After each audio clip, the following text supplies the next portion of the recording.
A billionaire's empire is about to crumble in the next 60 seconds. Ethan Carlisle built his fortune on ruthless precision, but tonight, surrounded by crystal chandeliers and Italian executives who refuse to shake his hand, he's watching $900 million slip through his fingers because of one catastrophic mistake: arrogance. The woman who will save him? A waitress he humiliated 3 minutes ago. She's standing 10 feet away, invisible, exhausted, carrying a tray of sparkling water while her entire future burns in silence. This is the story of how one brutal night in Manhattan changed 2 broken lives forever. Stay until the end, hit that like button, and comment what city you're watching from so I can see how far this story travels. The dining room at Billionaire smelled like old money and fresh panic.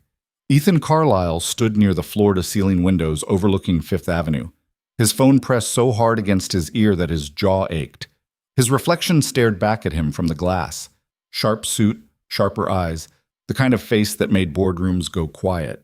He was 32 years old, worth $3.7 billion, and currently watching the most important deal of his career die in real time. "No, Marco, listen to me."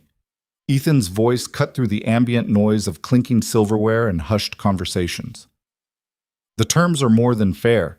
Your family gets capital infusion, global distribution, and you maintain creative control of the..." The phone went dead. Not a dropped call. Not a bad connection. Marco Giordano, patriarch of Italy's most prestigious luxury goods dynasty, had hung up on him. Ethan stared at the black screen, his breath coming shorter than it should. Around him, Billionaire continued its expensive ballet, waiters gliding between tables, businessmen laughing over 20-year scotch, women in diamonds pretending not to notice him. Nobody here understood what just happened. Nobody here gave a damn that the Giordano deal, 18 months of negotiations, countless flights to Florence, enough legal fees to buy a small island, had just collapsed because some 70-year-old Italian craftsman didn't like being told what his company was worth. "Mr. Carlisle?" His assistant, Jennifer, materialized at his elbow. 26, Harvard MBA, terrified of him. Everyone was terrified of him. It made things efficient. "The Giordano's lawyer is still at the table," she said quietly. "But Marco and his son just left for their hotel." "Sir, I think we should get Russo back on the phone. Now." "I tried. He's not answering." "Then call the hotel. Tell them I'm coming over. Tell them I'll double the investment if Marco gives me 10 minutes. Jennifer's face did something complicated. "Mr. Carlisle, with respect, I don't think more money is the issue." Mr. Giordano seemed upset about how the conversation went earlier. "When you suggested restructuring their workshop divisions, I suggested modernizing a company that's hemorrhaging cash because they're too proud to admit nobody hand-stitches leather anymore." Ethan turned away from the window, scanning the restaurant. "Where's my translator? The one who was supposed to make sure this exact thing didn't happen?" "Robert? He's at the table with the lawyer. But, sir, honestly, I don't think the language barrier is..." Everything is a language barrier when you're negotiating with Italians who think their great-grandfather's legacy is more valuable than quarterly earnings. Ethan started walking toward the private dining area at the back of the restaurant, his shoes hitting the marble floor with sharp, impatient clicks. "They want respect? Fine. I'll respect them all the way to bankruptcy. See how their precious traditions feed their workers then." Jennifer hurried after him, heels clicking double time. "Sir, maybe we should regroup tomorrow. Let everyone cool down. We're on a deadline. The board votes Friday. If I don't have this deal locked by Thursday morning, Harrison's faction will kill the whole European expansion, and I'll spend the next 6 months fighting a coup instead of building the company."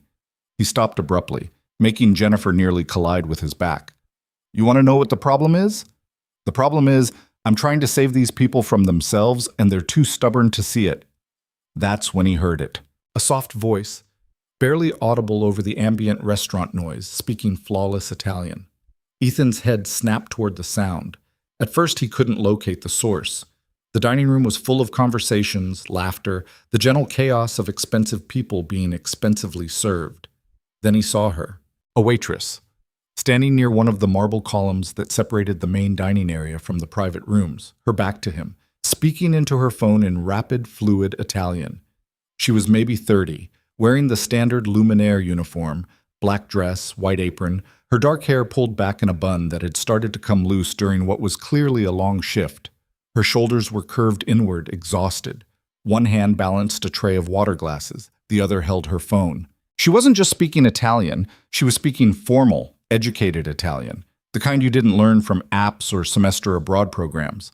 The kind that came from actual study, actual immersion, actual respect for the language.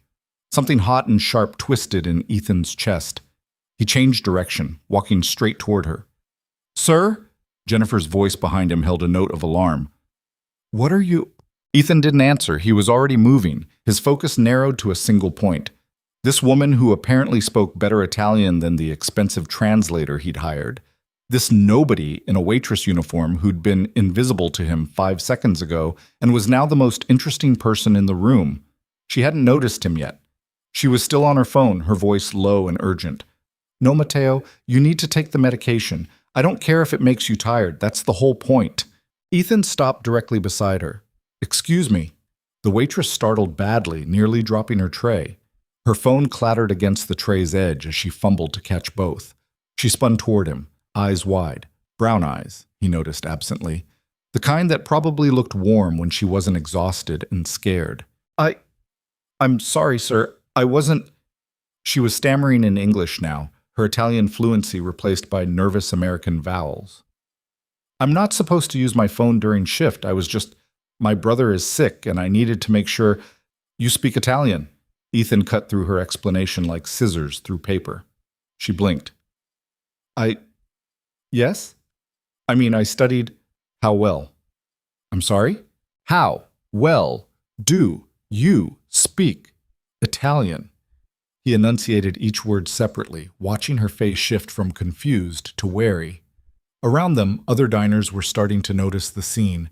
This tall, clearly wealthy man interrogating a waitress who looked like she wanted the floor to swallow her whole. I'm conversational? I studied art history in grad school, and a lot of the research required art history." Ethan almost laughed. Of course, another overqualified dreamer working service jobs because she'd chosen passion over pragmatism. The city was full of them, PhD candidates slinging coffee, musicians driving Ubers, artists waiting tables while their trust funds ran dry. "So you spent 6 years learning to talk about paintings, and now you're bringing me water glasses." The woman's face went very still. Something shifted in those brown eyes, not anger exactly, but something colder. Recognition, maybe. The look of someone who'd heard this speech before and was tired of it. "I bring a lot of people water glasses," she said quietly. "It pays my brother's medical bills. But yes, I studied Renaissance art at Columbia before my parents died, and I had to drop out to take care of my teenage brother who has cerebral palsy. So if you'll excuse me, I need to get back to being invisible." She turned to walk away. "Wait." The word came out sharper than Ethan intended. Your water is already on your table, Mr. Carlisle. If you need something else, any of the other servers can— I need an Italian translator." That stopped her. She turned back slowly, her expression guarded. "You have one. I saw him at your table earlier. I have an idiot who learned Italian from business tapes and keeps conjugating verbs like he's ordering pizza." Ethan stepped closer, lowering his voice. "I just lost a $900 million deal because Marco Giordano thinks I'm a soulless American corporate raider who doesn't understand the difference between profit margins and cultural legacy. I need someone who can actually communicate, not just translate words, but translate meaning. Can you do that?" The waitress, he realized he didn't even know her name, looked at him like he'd just asked her to juggle fire.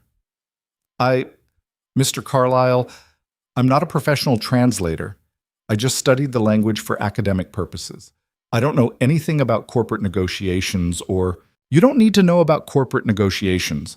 You need to know about Italian pride, Italian history, Italian sensitivity about their family businesses being bought by Americans. You need to make them understand that I'm not trying to destroy what they built. I'm trying to save it. Can you do that or not?" She was quiet for a long moment, her fingers tightening on the tray. Behind her, Ethan saw Jennifer hovering nervously, clearly unsure whether to intervene. Other waiters were slowing their routes, pretending not to eavesdrop. This whole conversation was becoming a scene, and Ethan didn't care at all. How much? The waitress asked finally. Excuse me? You're offering me money, right? That's what this is? You need help, I need money. So how much are you offering? Ethan felt something unfamiliar. Was it respect? This woman was exhausted, clearly overwhelmed, probably scared of losing her job for talking back to a customer. But she was negotiating. He could work with that. $5,000, he said. One night. You help me fix this deal, you get $5,000 cash. Her eyes widened. For one night of translation? For saving my company's European expansion and possibly my entire career. He pulled out his phone, pulling up the email from Marco's lawyer. They're flying back to Florence tomorrow morning. If I can't get Marco to answer my calls before then, this whole thing is dead. I need someone who can reach past his anger and make him hear what I'm actually saying. Is that you or not? The waitress looked down at her tray, at the water glasses sweating condensation onto the polished silver. When she looked up again, something had changed in her face, a decision made. My name is Claire, she said. Claire Bennett. And if I'm going to help you, you need to stop calling me waitress. And you need to understand something. The reason Marco hung up on you isn't because of bad translation. It's because you told him his family's 90-year legacy of craftsmanship was inefficient and outdated. No amount of good Italian is going to fix that unless you actually change what you're saying. Ethan felt his jaw tighten. He wasn't used to being corrected. He definitely wasn't used to being corrected by exhausted waitresses who were currently lecturing him in the middle of a luxury restaurant. I told him the truth, he said. You told him your truth. There's a difference. Claire shifted the tray to her other arm. Look, I don't know you, Mr. Carlisle, and I'm sure you're very successful at whatever it is you do, but I spent 3 years researching Italian textile manufacturers for my thesis. I know how these families think. I know what they value. And I'm telling you right now, if you walk into that conversation tomorrow with the same attitude you had tonight, you could offer them $1 billion in perfect Italian, and they'd still tell you to leave. So what do you suggest? I suggest you figure out what you actually want.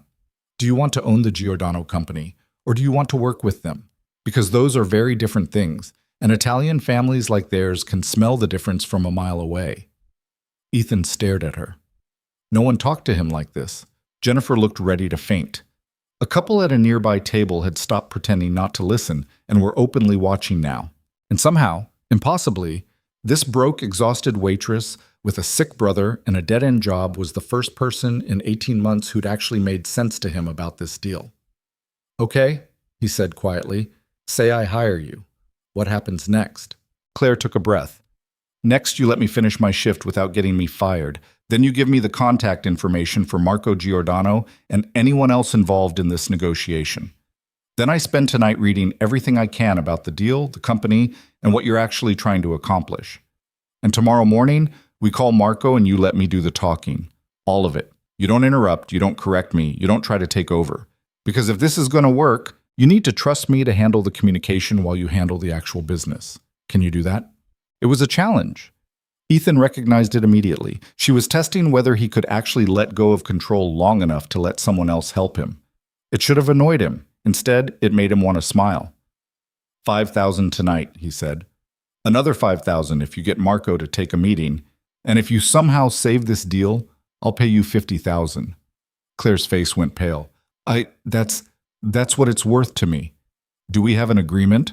She looked at him for a long moment, her expression unreadable. Then she set down her tray on a nearby service station, pulled out her phone, and handed it to him. Put your number in, she said. I get off at midnight. Send me everything you have on the deal by then. Ethan took her phone. It was old. The screen cracked in one corner and typed in his contact information. When he handed it back, their fingers brushed briefly. Hers were cold. Thank you, he said, and was surprised to find he meant it. Claire nodded once, picked up her tray, and walked away without another word. Ethan watched her go, watched her disappear into the kitchen's swinging doors, watched the space where she'd been standing. Sir? Jennifer appeared at his elbow again, her voice very small. What just happened? I just hired a waitress to save a $900 million deal. Is that a good idea? Ethan turned back toward the private dining room where Marco's lawyer was probably packing up to leave, where Robert, the useless translator, was probably wondering why his boss had just walked away mid-conversation, where everything Ethan had built over the last year was currently falling apart. "I have no idea," he said, "but it's the only idea I've got." At 11:47 p.m., Ethan was still awake in his penthouse apartment in Tribeca, scrolling through emails and trying not to think about how badly he'd mishandled the dinner. His son, James, was asleep down the hall. 5 years old, too young to understand that Daddy's work trips kept getting longer, that Daddy's patience kept getting shorter, that Daddy was slowly becoming the kind of man who humiliated waitresses in public and thought money could fix everything. His phone buzzed. Unknown number. "This is Claire Bennett. I received your files. We need to talk before you call Marco." Ethan sat up straighter, suddenly alert. He typed back, "Now?" Her response came immediately. "Unless you want to lose this deal in the next 8 hours, yes, now." He called her. She answered on the first ring. "You can't call Marco," she said without preamble. "No, hello, no pleasantries." Her voice sounded different on the phone, steadier, more confident. "Not yet. He's too angry and you don't have the right message yet." "I've been building this message for 18 months, Ethan said, trying to keep his voice even. "I know exactly what I'm offering." "You know what you're offering financially. You have no idea what you're offering emotionally." He heard papers rustling on her end. "I spent the last 3 hours reading through your proposal, your communications with Marco, and every email your translator sent. And Mr. Carlisle, I'm going to be very direct with you. You're approaching this entire negotiation like it's a transaction. It's not. It's a marriage." A marriage. The Giordano family has been making luxury leather goods since 1935. Marco's grandfather started the company in a single-room workshop in Florence. His father expanded it. Marco and his son Alessandro have spent their entire lives protecting it, refining it, keeping it independent when bigger companies tried to buy them out. They don't need your money.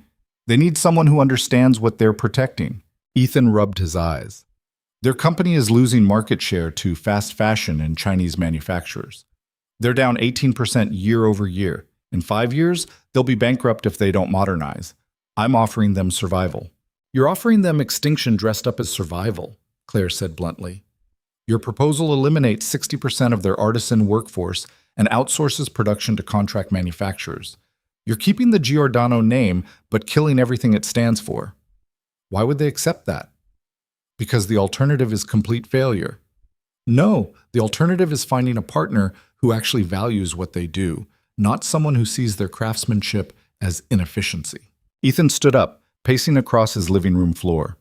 Through the windows, Manhattan glittered. Millions of lights, millions of people, millions of transactions happening right now that didn't care about tradition or legacy or whatever romantic nonsense Claire was selling. "This is business," he said. "Not a history seminar. This is both.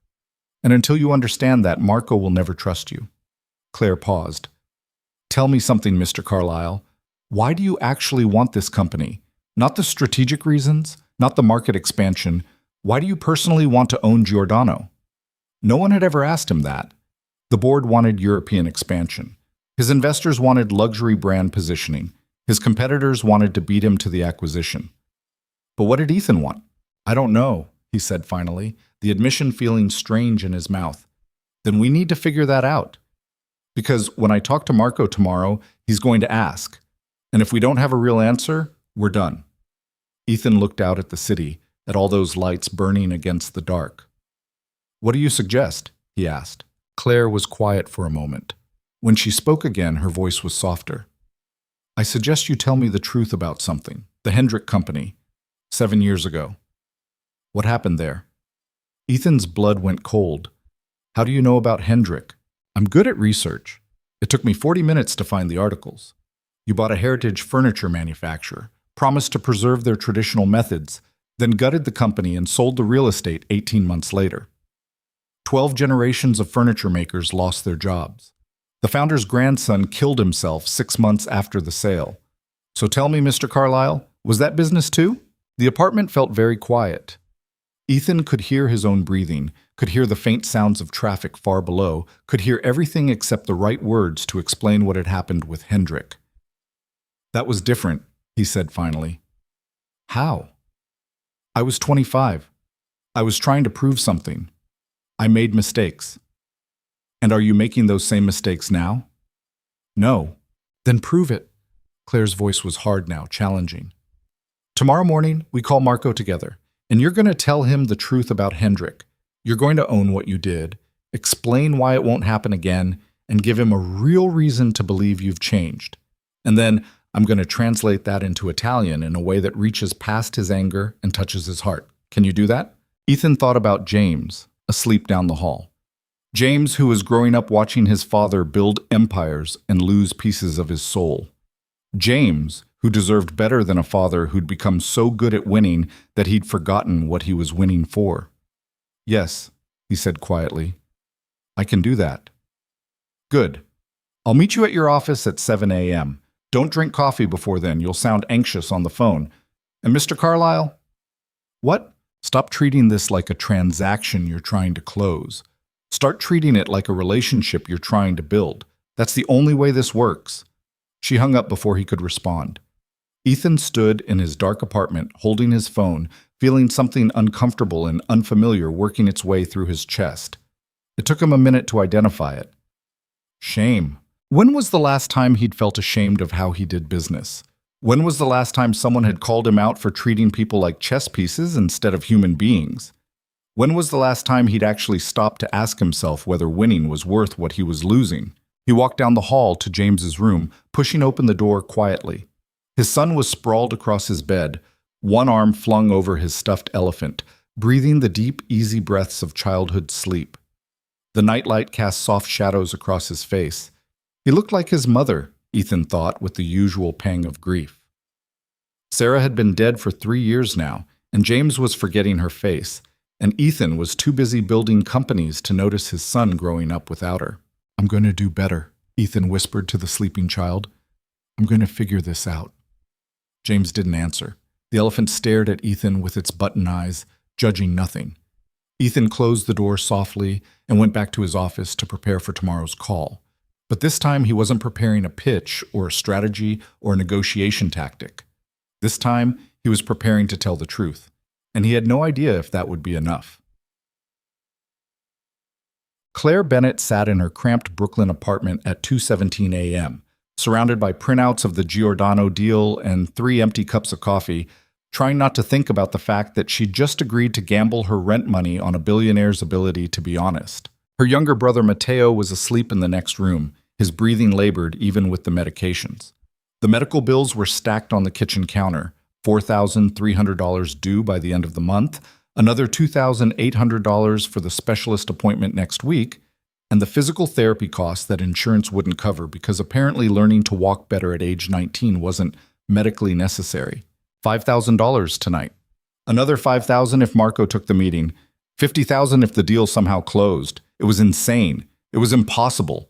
It was exactly the kind of stupid, desperate hope that got people like her crushed by people like Ethan Carlisle. But she'd looked into his eyes tonight, there in the restaurant with his expensive suit and his aggressive confidence and his complete certainty that money solved everything. And underneath all that armor, she'd seen something familiar, someone trying so hard to win that they'd forgotten how to be human. She knew that feeling. She'd felt it herself these past 8 years, grinding through double shifts and night classes and endless hospital waiting rooms, fighting so hard to keep Matteo alive and cared for that she'd forgotten there was supposed to be more to life than just surviving. Maybe that's why she'd said yes. Not because she believed Ethan would actually change. Not because she thought one conversation could fix 18 months of bad negotiation, but because something in her recognized something in him.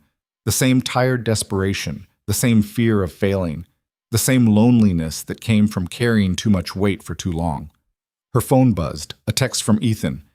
"Thank you for tonight. I mean that." Claire stared at the message for a long moment. Then she typed back, "Don't thank me yet. Thank me if this actually works." His response came immediately. "What are the odds?" She smiled despite herself. "Honestly, about 30%. But I'm good at long shots." Ethan. "So am I." Claire. "Then I guess we'll see what happens at 7 a.m. Ethan. "Get some sleep." Claire. "You too." She set down her phone and looked around her apartment, at the stacks of medical bills, at the research materials from her abandoned master's thesis gathering dust on the shelf, at the Columbia acceptance letter she'd framed years ago, when she still believed intelligence and hard work were enough to build a future. Tomorrow morning, she was going to walk into a billionaire's office and try to save a deal she barely understood for a man she'd met 6 hours ago. It was reckless and stupid, and exactly the kind of thing that never worked in real life. But sometimes, Claire thought as she finally crawled into bed, long shots were all you had left. And sometimes, impossibly, they hit. Claire arrived at Carlisle Capital at 6:52 a.m., carrying a messenger bag stuffed with notes and running on 3 hours of sleep. The building was glass and steel, all sharp angles and reflective surfaces that made her feel small. The lobby smelled like expensive cleaning products and quiet power. She gave her name to security, half expecting them to turn her away. Instead, the guard checked his tablet and nodded toward the elevators. 42nd floor, Mr. Carlisle is expecting you. The elevator was empty. Claire watched her reflection in the polished doors. Same black pants she'd worn to work yesterday, a clean blouse she'd ironed at 5 a.m., her hair still damp from the shower. She looked exactly like what she was, someone who didn't belong here, pretending she did. The doors opened onto a reception area that probably cost more than her entire apartment building. Floor-to-ceiling windows overlooked Manhattan, the early morning sun turning the city golden. A woman sat behind a curved desk, perfectly composed at 7 in the morning. Miss Bennett? Mr. Carlisle is in his office, third door on the left. Claire followed the direction, her footsteps too loud on the marble floor. She found Ethan standing at his window, phone pressed to his ear, his other hand shoved in his pocket. He'd already been at work long enough to loosen his tie. He turned when she entered, holding up one finger. I don't care what Harrison thinks. Tell him the vote happens Friday with or without his support. He paused, listening. Then he can explain to the board why he killed a billion-dollar expansion over personal politics. I'll talk to you later. He hung up and looked at Claire properly for the first time since last night. Something flickered across his face. Surprise, maybe, at seeing her here in daylight, real and solid instead of just a desperate idea. You came, he said. You're paying me $5,000. Of course I came. Claire set her bag on the chair. Are you ready for this? No. Ethan's honesty caught her off guard. I spent half the night trying to figure out how to explain Hendrik, and I still don't have good answers. Good answers or easy answers? Is there a difference? Always. Claire pulled out her notes. The truth is never easy, Mr. Carlisle, but it's the only thing that might work. So tell me right now, before we call Marco, do you actually regret what happened with Hendrik Company, or do you just regret that it's making this deal harder? Ethan was quiet for a long moment. Outside, the city hummed with morning traffic, millions of people starting their days, most of them never thinking about legacy or tradition or the cost of ambition. I regret both, he said finally. I regret that I destroyed something beautiful because I was too young and too arrogant to see its value. And I regret that it taught me the wrong lesson, that winning meant being ruthless instead of being smart. The founder's grandson, Michael Hendrik, he called me 3 times after we finalized the sale. I never called him back. I thought he just wanted to complain about the severance packages. I didn't know he was falling apart. And when you found out he'd killed himself?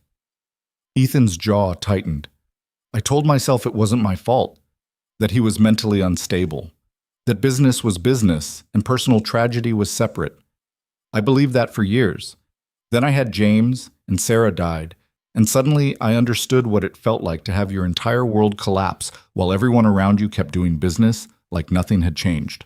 Claire studied him, this man who'd humiliated her last night, and was now standing in his expensive office admitting things that could destroy his reputation. She still didn't trust him, but she was starting to believe he might actually want to change. Okay, she said. Then that's what you tell Marco. Not the polished version, the real version. And you let him decide if he believes you. And if he doesn't, then we tried. Claire pulled out her phone. It's 7:23. Marco's an early riser, according to his interview in that Italian business magazine. He'll be awake. But Mr. Carlisle, before we do this, I need you to promise me something. What? You let me handle the conversation. I know you're used to controlling everything, but right now your control is the problem. Trust me to read the room. Trust me to know when to push and when to pull back. Can you do that? Ethan looked at her for a long moment. Then he nodded once. Make the call. Claire dialed Marco's number, her heart hammering. It rang 3 times, 4. She was starting to think he wouldn't answer when the line clicked. Pronto. Marco's voice was rough, guarded. Claire took a breath and switched to Italian, her voice calm and respectful. Good morning, Mr. Giordano. My name is Claire Bennett. I'm calling on behalf of Ethan Carlisle, but I want to be very clear. I'm not here to pressure you or waste your time. I'm here because Mr. Carlisle asked me to help him say something he should have said months ago. Would you be willing to listen for 5 minutes? Silence. Then, you are not the translator from last night. No, sir. That translator made many mistakes. I studied Italian art history at Columbia University. I spent 3 years researching textile manufacturers in Florence and Tuscany. I understand what your family has built, and I understand why you walked away from the negotiation. Then you understand why I will not change my mind. I understand why you shouldn't change your mind, not based on what Mr. Carlisle offered yesterday. But I'm asking you to hear what he wants to offer today, not as a business proposal, as an apology. Another long silence. Claire could hear background noise, dishes maybe, morning sounds of a hotel room. Marco was thinking. 5 minutes, he said finally. Then I am hanging up.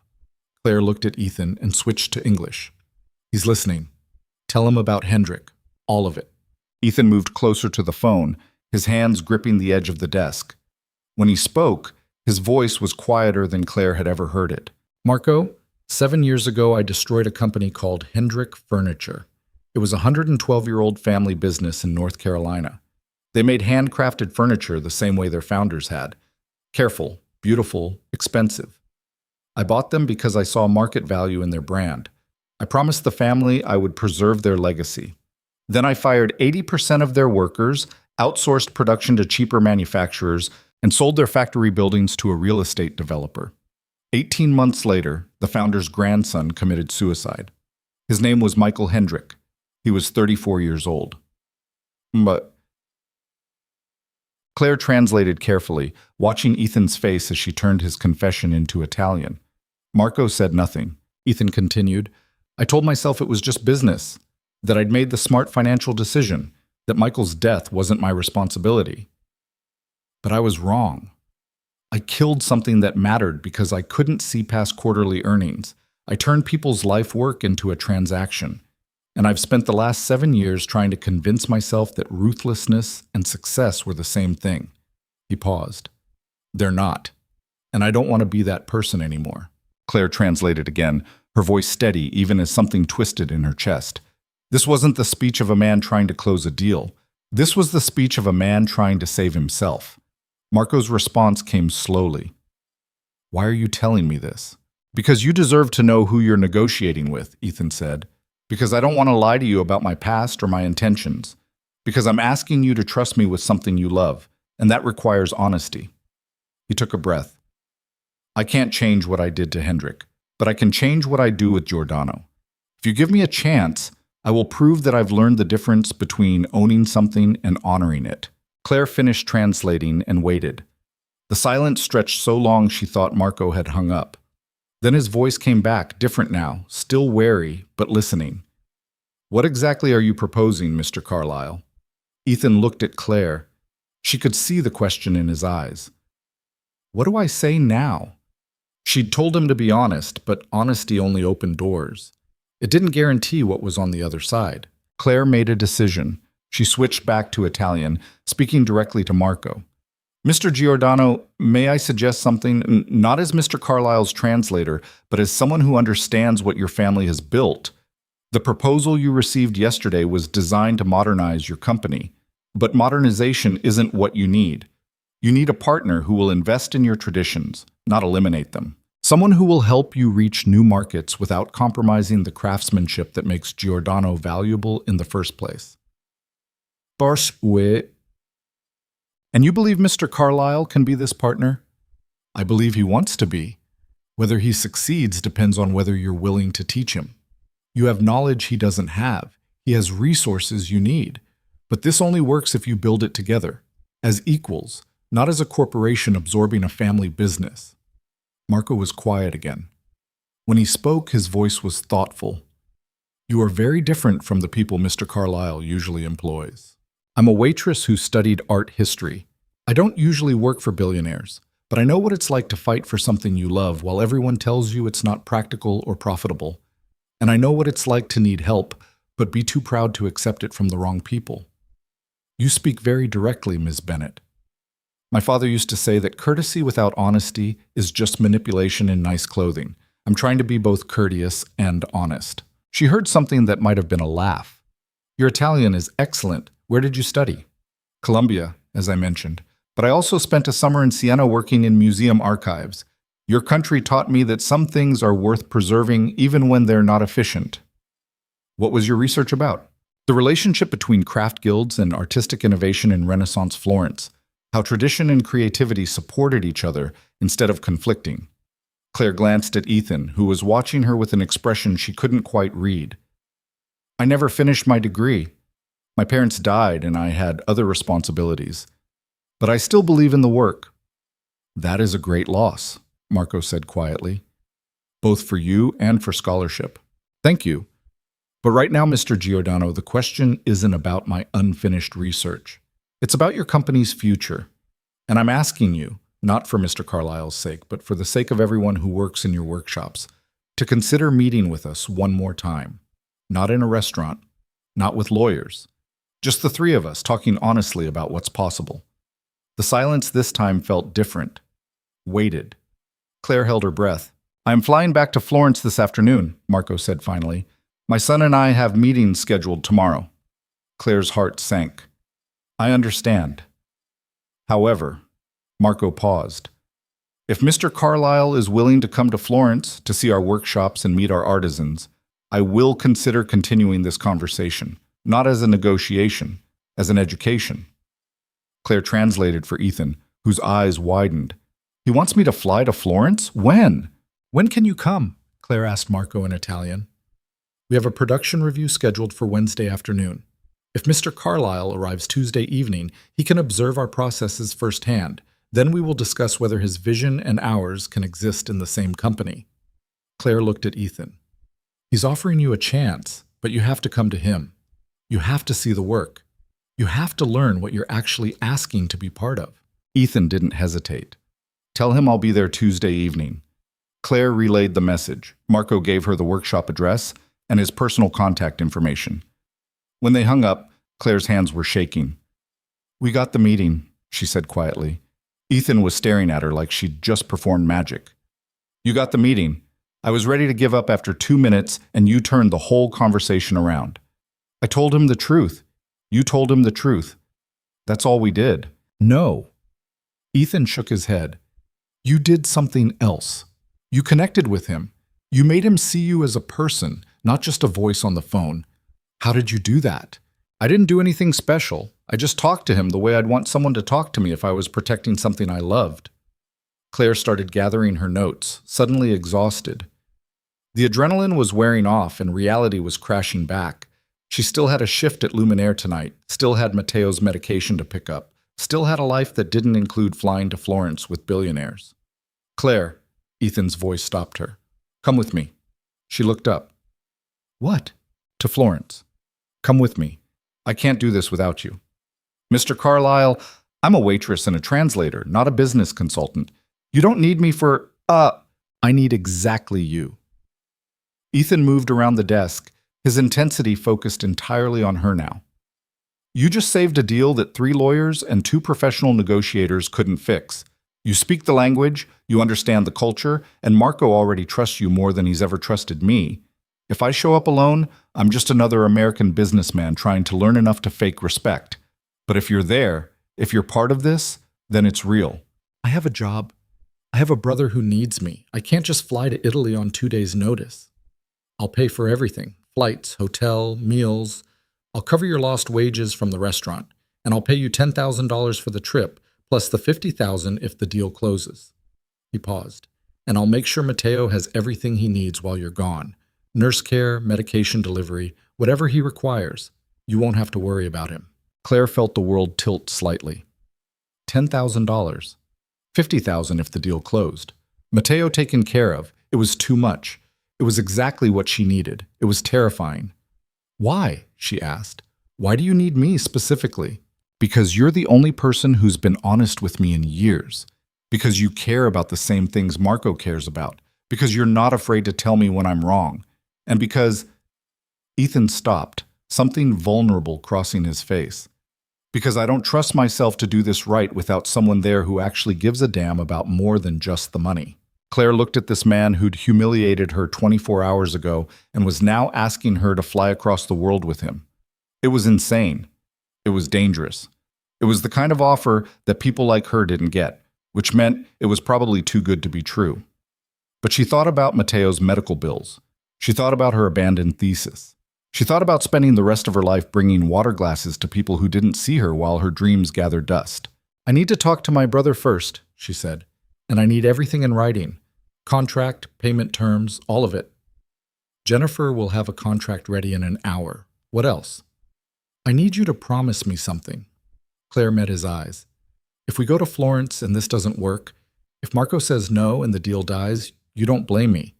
You don't get angry. You accept that some things can't be forced, no matter how much money you throw at them." Ethan nodded slowly. "I promise." "Then I'll go." The words left her mouth before she could second-guess them. "But Mr. Carlisle, I'm going as your cultural consultant and translator, not your employee. That means you listen to me. You take my advice seriously.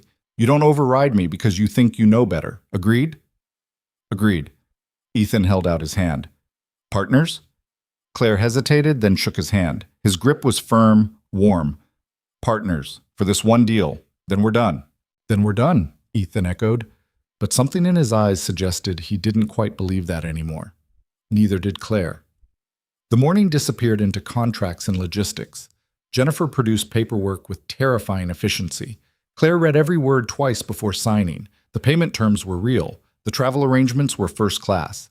The care plan for Matteo included a private nursing service that cost more per day than Claire made in a week. She called Matteo during lunch, sitting in an empty conference room with takeout she was too nervous to eat. "You're going to Italy?" Her brother's voice was scratchy over the phone, thick with sleep and medication. "Like, actually Italy?" "Florence, for 3 days. There's a nursing service coming by twice a day to help with your meds and physical therapy. They'll—" "Claire, I'm 19, not 9. I can handle myself for 3 days. You forgot to take your muscle relaxant twice last week." "Because they make me sleep 14 hours, and I had that paper due." Matteo coughed, and Claire heard him shift position. "Seriously, though, are you okay? This sounds kind of insane. You met this guy yesterday." "It is insane, but it's also $60,000 if it works out. That's a year of medical bills, Matteo. That's your surgery fund. That's Scoresapan. That's you getting a life again instead of just surviving." Her brother's voice went soft. "Claire, I love you, but you've been killing yourself for 8 years taking care of me. If this crazy billionaire wants to pay you to go to Italy and translate stuff, you should go. Even if the money falls through, at least you'll have seen Florence." Claire felt her throat tighten. "You're supposed to be the irresponsible one. I'm supposed to be the practical one who says no to things." "Yeah, well, maybe it's time we both tried something different. Go to Italy. Help the billionaire. Try not to fall in love with him because that seems like a disaster waiting to happen." "I'm not going to fall in love with him.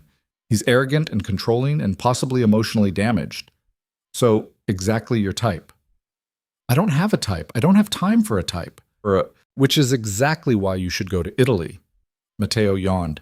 "Look, I'm going back to sleep. You do your thing. Try the pasta. Don't let the billionaire be a jerk to Italian people. Call me when you land." "I love you," Claire said. "Love you too. Now go pack before you overthink this and change your mind." He hung up.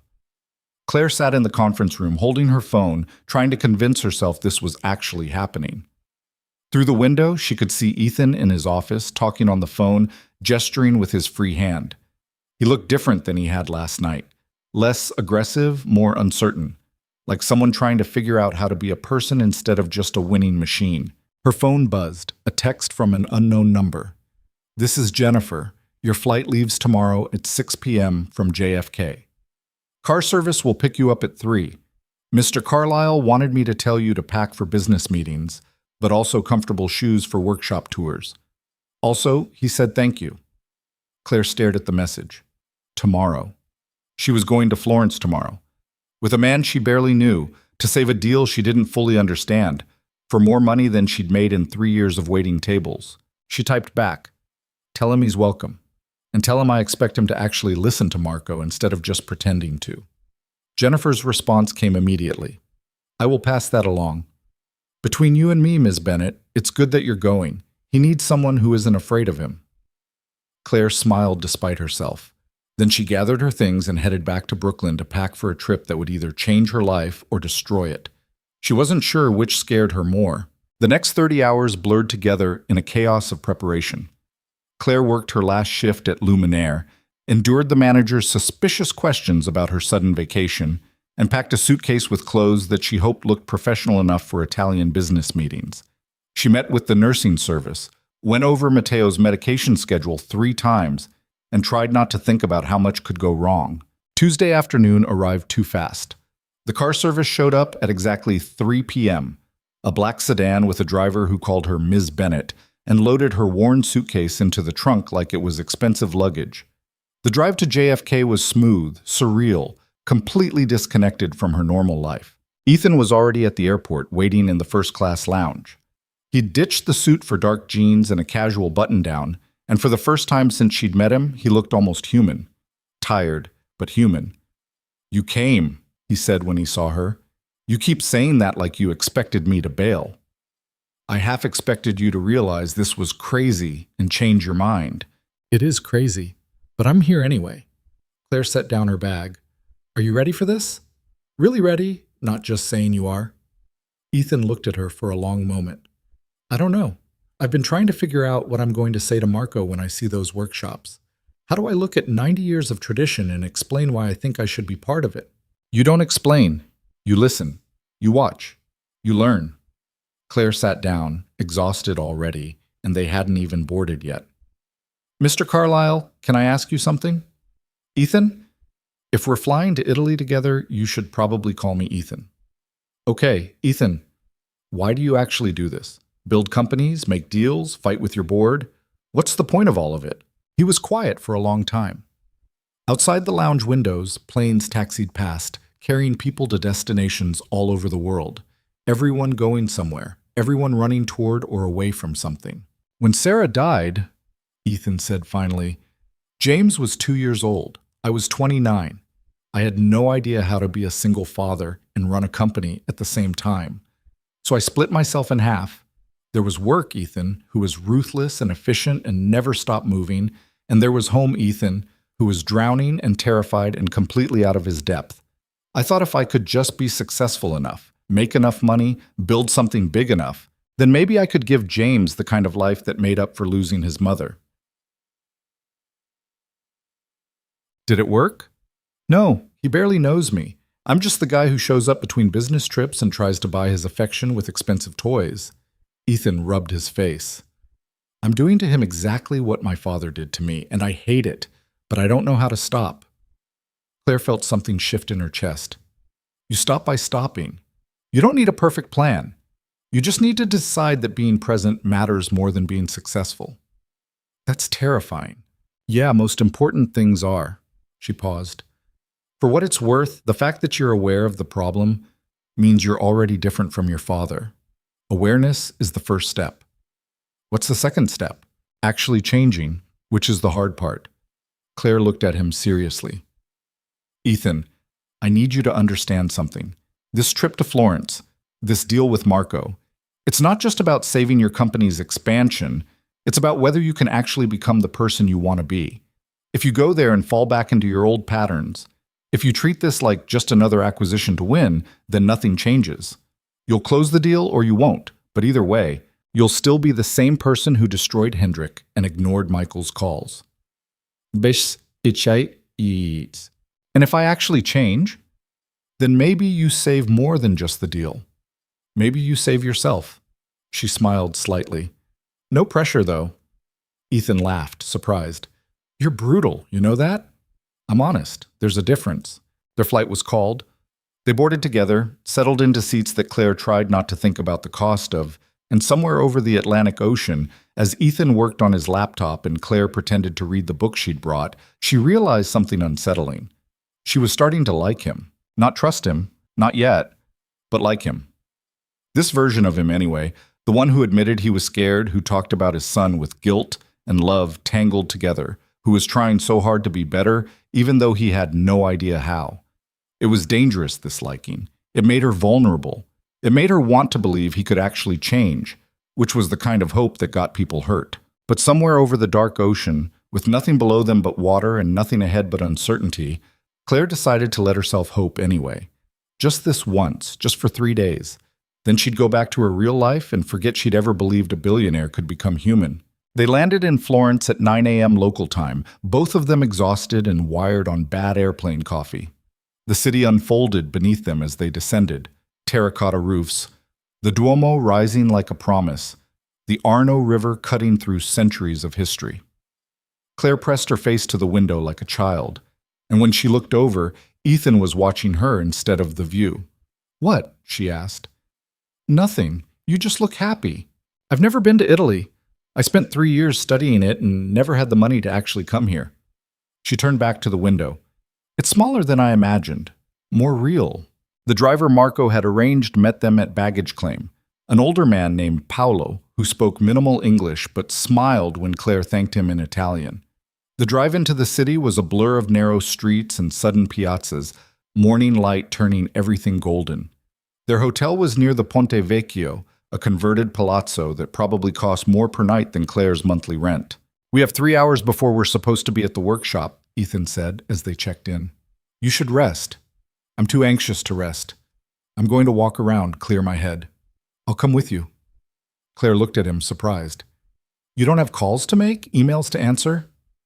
"Probably hundreds, but you were right on the plane. I need to learn how to be present instead of always working." He shrugged, awkward. "Also, I don't speak Italian, and I'll probably get lost immediately." They left their bags and walked out into Florence. The city was already alive, tourists clustering around the Duomo, locals hurrying to work, the smell of espresso and fresh bread drifting from cafes. Claire led them across the Ponte Vecchio, past jewelry shops that had occupied the same spaces for generations, and Ethan was quiet, just watching. "Tell me about your research," he said finally. "The stuff you didn't finish." Claire glanced at him. "Why?" "Because I want to know. And because you've spent 2 days learning everything about my life, and I don't know anything about yours except that you have a sick brother and you're too smart to be waiting tables." "I'm not too smart for anything. Plenty of smart people wait tables." "You know what I mean?" They stopped at a small cafe near the Palazzo Pitti. Claire ordered 2 espressos in Italian, and they sat at a tiny table on the sidewalk, watching Florence wake up. "I was studying how craft guilds in Renaissance Florence balanced tradition with innovation," Claire said. "How they managed to preserve techniques while also allowing individual artists to experiment and create new forms. Everyone thinks tradition and creativity are opposites, but in Florence they weren't. They supported each other. The guilds provided structure and knowledge, and artists used that foundation to build something new. Like what Marco's trying to do with Giordano. Exactly like that. He wants to keep the traditional methods alive while finding ways to make them relevant to modern markets. But every investor who approaches him treats tradition like a liability instead of an asset. They want to gut the company and keep the name, which completely defeats the purpose." Ethan drank his espresso slowly. "And that's what I was trying to do." "Yes. But you think there's another way?" "I think there has to be. Otherwise, companies like Giordano just die, and all that knowledge dies with them. And 50 years from now, everything is manufactured in identical factories, and nobody remembers how to make anything beautiful by hand." Claire set down her cup. "Sorry, I get intense about this." "Don't apologize. It's the most passion I've heard from you about anything." Ethan leaned forward. "So tell me, if you were designing this deal, what would it look like?" "You're serious?" "Completely. You understand what Marco values. You understand the history. You understand what makes Giordano actually worth $900 million instead of just being an expensive name. So forget what my lawyers proposed. What would you propose?" Claire thought for a moment, watching an old woman walk past with a shopping bag, moving with the confidence of someone who knew every stone in these streets. "I'd create a partnership structure instead of an acquisition," she said slowly. "Carlisle Capital provides investment and distribution networks, but the Giordano family retains creative control and operational independence. You help them expand into new markets without changing their production methods. You build a luxury segment of your portfolio that's explicitly about preserving craft traditions, and you market it that way. People will pay more for things that are genuinely handmade if you can prove the authenticity. That's not how we usually structure deals. I know, but this isn't a usual deal, is it? You're not just buying a company, you're trying to prove you've changed. That requires actually changing how you do business, not just changing your pitch.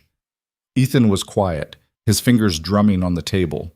Claire could see him thinking, calculating, weighing her words against everything he'd learned about corporate strategy and shareholder value. My board will hate it, he said finally. They want full control. They want to be able to make operational decisions without consulting the Giordanos on every detail. Then maybe this isn't the right deal for your board. Maybe this is the deal where you decide what matters more, keeping your board happy or actually building something worth building. You make it sound simple. It's not simple at all. It's terrifying. But simple and easy aren't the same thing. Claire checked her phone. We should head to the workshop. It's almost noon. They walked back to the hotel, got the car, and Paolo drove them out of the city center toward the hills. The workshop was in an old stone building that had probably been there for centuries, surrounded by olive groves and cypress trees. Claire's heart was pounding as they pulled up. Marco was waiting outside, his son Alessandro beside him. Both men were in work clothes, simple pants and shirts, their hands already showing the day's labor.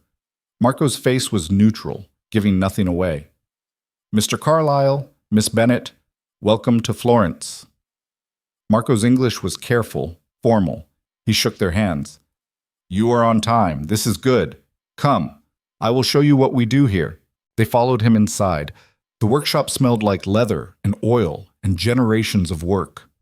The main room was large and bright, with tall windows letting in afternoon sun. Workbenches lined the walls, and at each bench an artisan sat focused on their task, cutting, stitching, dyeing, finishing. Some were old, their hands moving with the muscle memory of decades. Some were young, still learning, their movements more careful.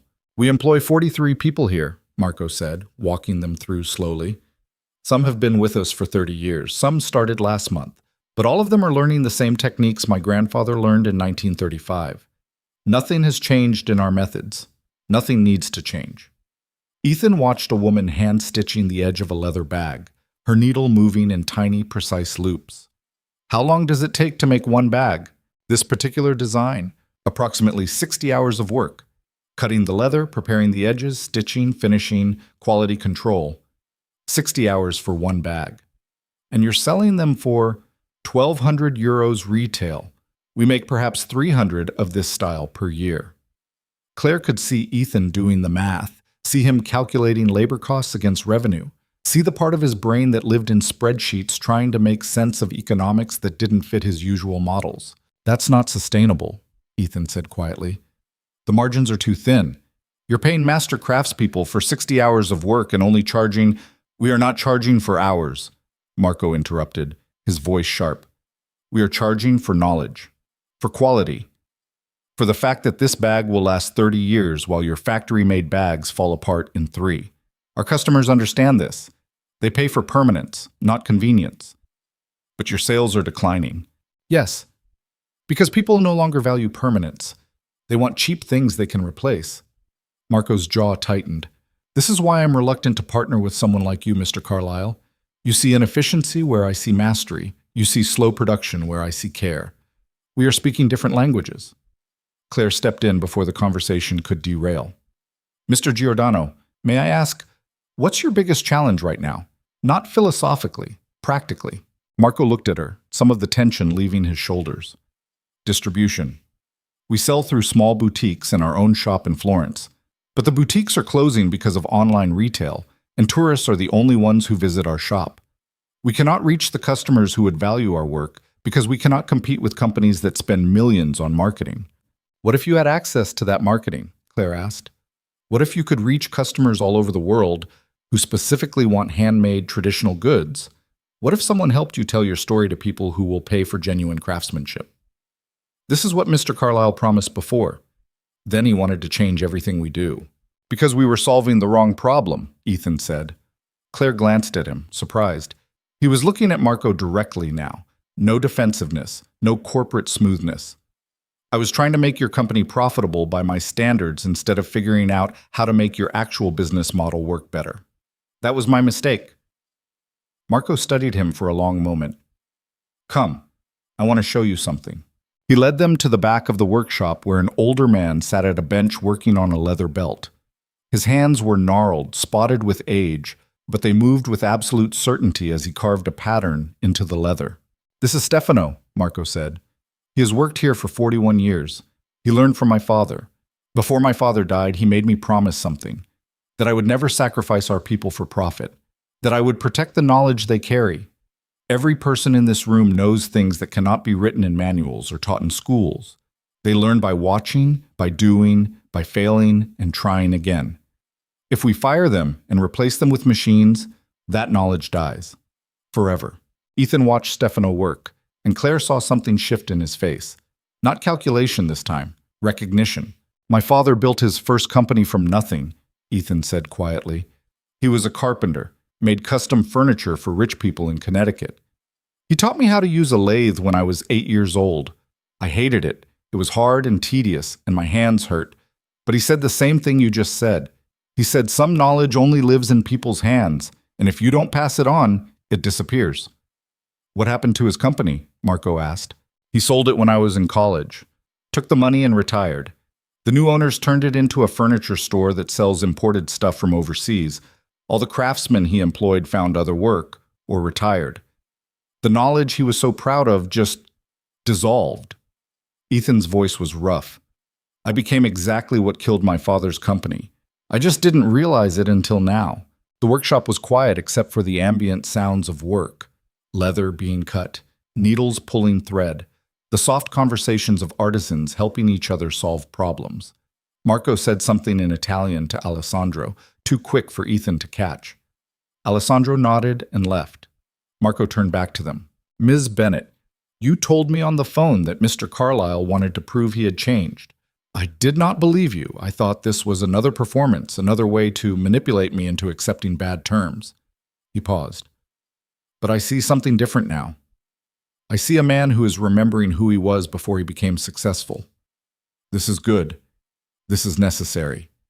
Does that mean you're willing to negotiate? Claire asked, hardly daring to hope. It means I am willing to listen. But Mr. Carlisle, you must understand, I will not compromise on our methods. I will not fire our people. I will not turn 90 years of craft into a brand that exists only on paper. If you cannot accept this, we are wasting each other's time. I accept it, Ethan said immediately. I don't just accept it. I want to protect it. I want to build something where craftsmanship like this is valued instead of eliminated. I want my son to grow up in a world where people still know how to make things that last. Marco's expression softened slightly. You have a son? James, he's 5. I'm a terrible father. I'm never home. I'm always working. I've been so focused on building the company that I've forgotten to actually be present in his life. Ethan's voice cracked slightly. Sarah, my wife, she would have been good at this. She would have known how to balance everything. But she died, and I didn't. And I've been running so hard from the grief that I've lost sight of what actually matters. Claire felt her throat tighten. This wasn't the speech of a man trying to close a deal. This was the speech of a man falling apart in the best possible way. Alessandro returned carrying a worn leather portfolio. He handed it to Marco, who opened it carefully and pulled out old photographs. This is my grandfather in 1935, Marco said, showing them a picture of a young man in a workshop much smaller than this one. He was 23 years old. He had no money, no education, just his hands and his father's training. Everyone told him he was foolish to start a business making luxury goods during hard economic times.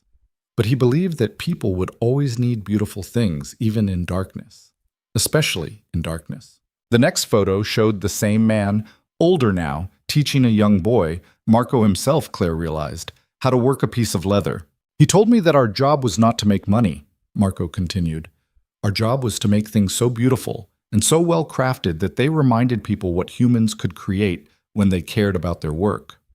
Money would follow if we did this honestly. And he was right. We survived wars, recessions, fashion changes, everything, because we never compromised on quality. I want to help you continue that, Ethan said. Not change it. Continue it. Marco looked at him for a long moment. Then he said something that surprised both of them. Tomorrow morning, you will work here.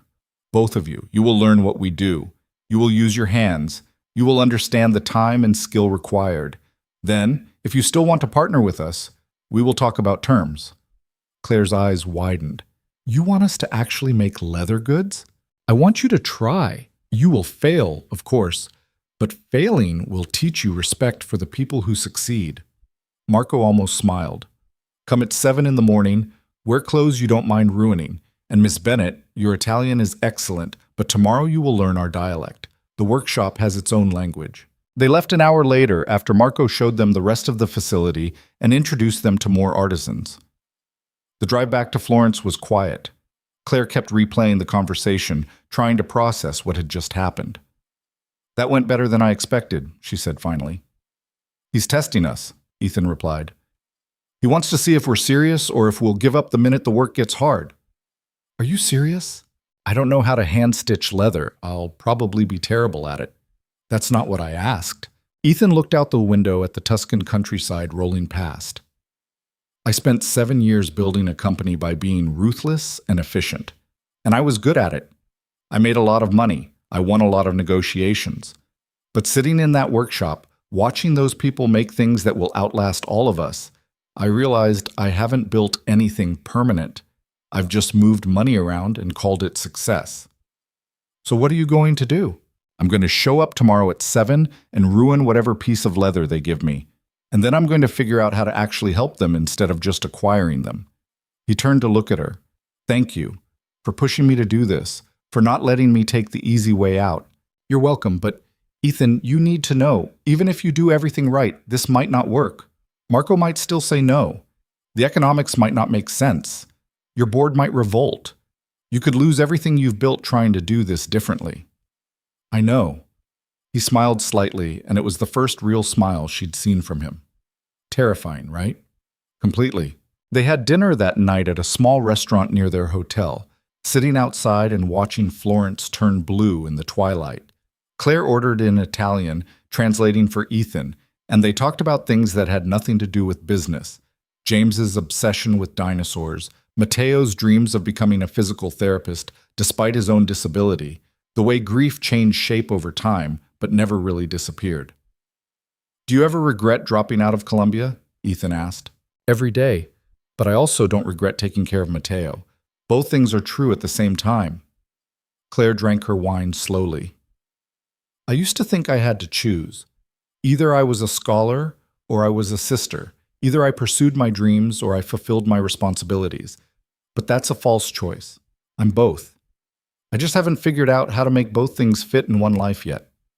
What if you could finish your degree? I can't afford to go back to school. Even if I could, I have bills to pay now. It's not realistic. What if someone paid for it? Claire looked at him sharply. Don't. Don't what? Don't try to fix my life because you feel guilty about yours. I'm not a project, Ethan. I'm not something you can throw money at to feel better about yourself. That's not what I'm doing, isn't it? You barely know me. And now you're talking about paying for my education because what? You think I'm wasting my potential because you need to believe you can save someone to make up for all the people you've hurt? Claire set down her glass. I appreciate the thought, but I don't need saving. I need to save myself. Ethan was quiet for a long time. You're right. I'm sorry. That was out of line. It's okay. I know you meant well. No, it's not okay. You just called me out for doing exactly what I've been doing my whole life, trying to control things by throwing money at them. I did it with my marriage, with James, with every relationship I've ever had. I don't know how to just be with people without trying to fix them. Then maybe that's what you should work on. Instead of trying to save me or Marco or anyone else, maybe you should focus on becoming someone who doesn't need to save people to feel valuable. The words hung in the air between them.